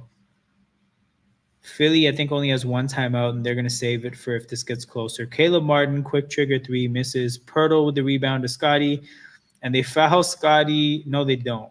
I think they tried to foul him initially, but the refs called nothing. And they dribble this one out, and Raps win. We're going to get our opportunity to contribute to the tank tomorrow against Minnesota, but against a beat-up Philly team. We give the young players an opportunity to do something, and they absolutely ran with it. Sensational game for Mogbo, Shed, Jameson Battle. I want to make sure I don't miss anybody. Ochai was solid. Scotty was great. It was great. He was pretty good. Pirtle was solid. Boucher did his thing. And Bruno Fernando played 7 minutes. So that's another win for me. But we're going to wrap this stream up literally 200. What the fuck is wrong with me? 2 hours and 59 minutes, a 3-hour stream for a basketball game. That's how many free throws there were. That is very irregular. That's very irregular. Basketball streams are normally 2.5 hours. This game got stretched half an hour because of free throws. So I'm going to actually let this run another 30 seconds to just make sure I hit the 3-hour mark just for shits and giggles. But again, shout out to everybody that's in here. We're going to be back on Monday for the game against Denver. Probably going to witness a blowout, but it is what it is. For the people that are in here, 20 people in here, much love. Make sure you guys hit that like button, subscribe to the channel. I still haven't hit 220 yet. I know there's somebody in here who could be the 220th subscriber of Toronto Hoop Talk. So if you want that to be you, make sure it happens. Like I said, I'll be back on Monday. Make sure you guys are here, and we'll do this all again. See you guys later. Take care.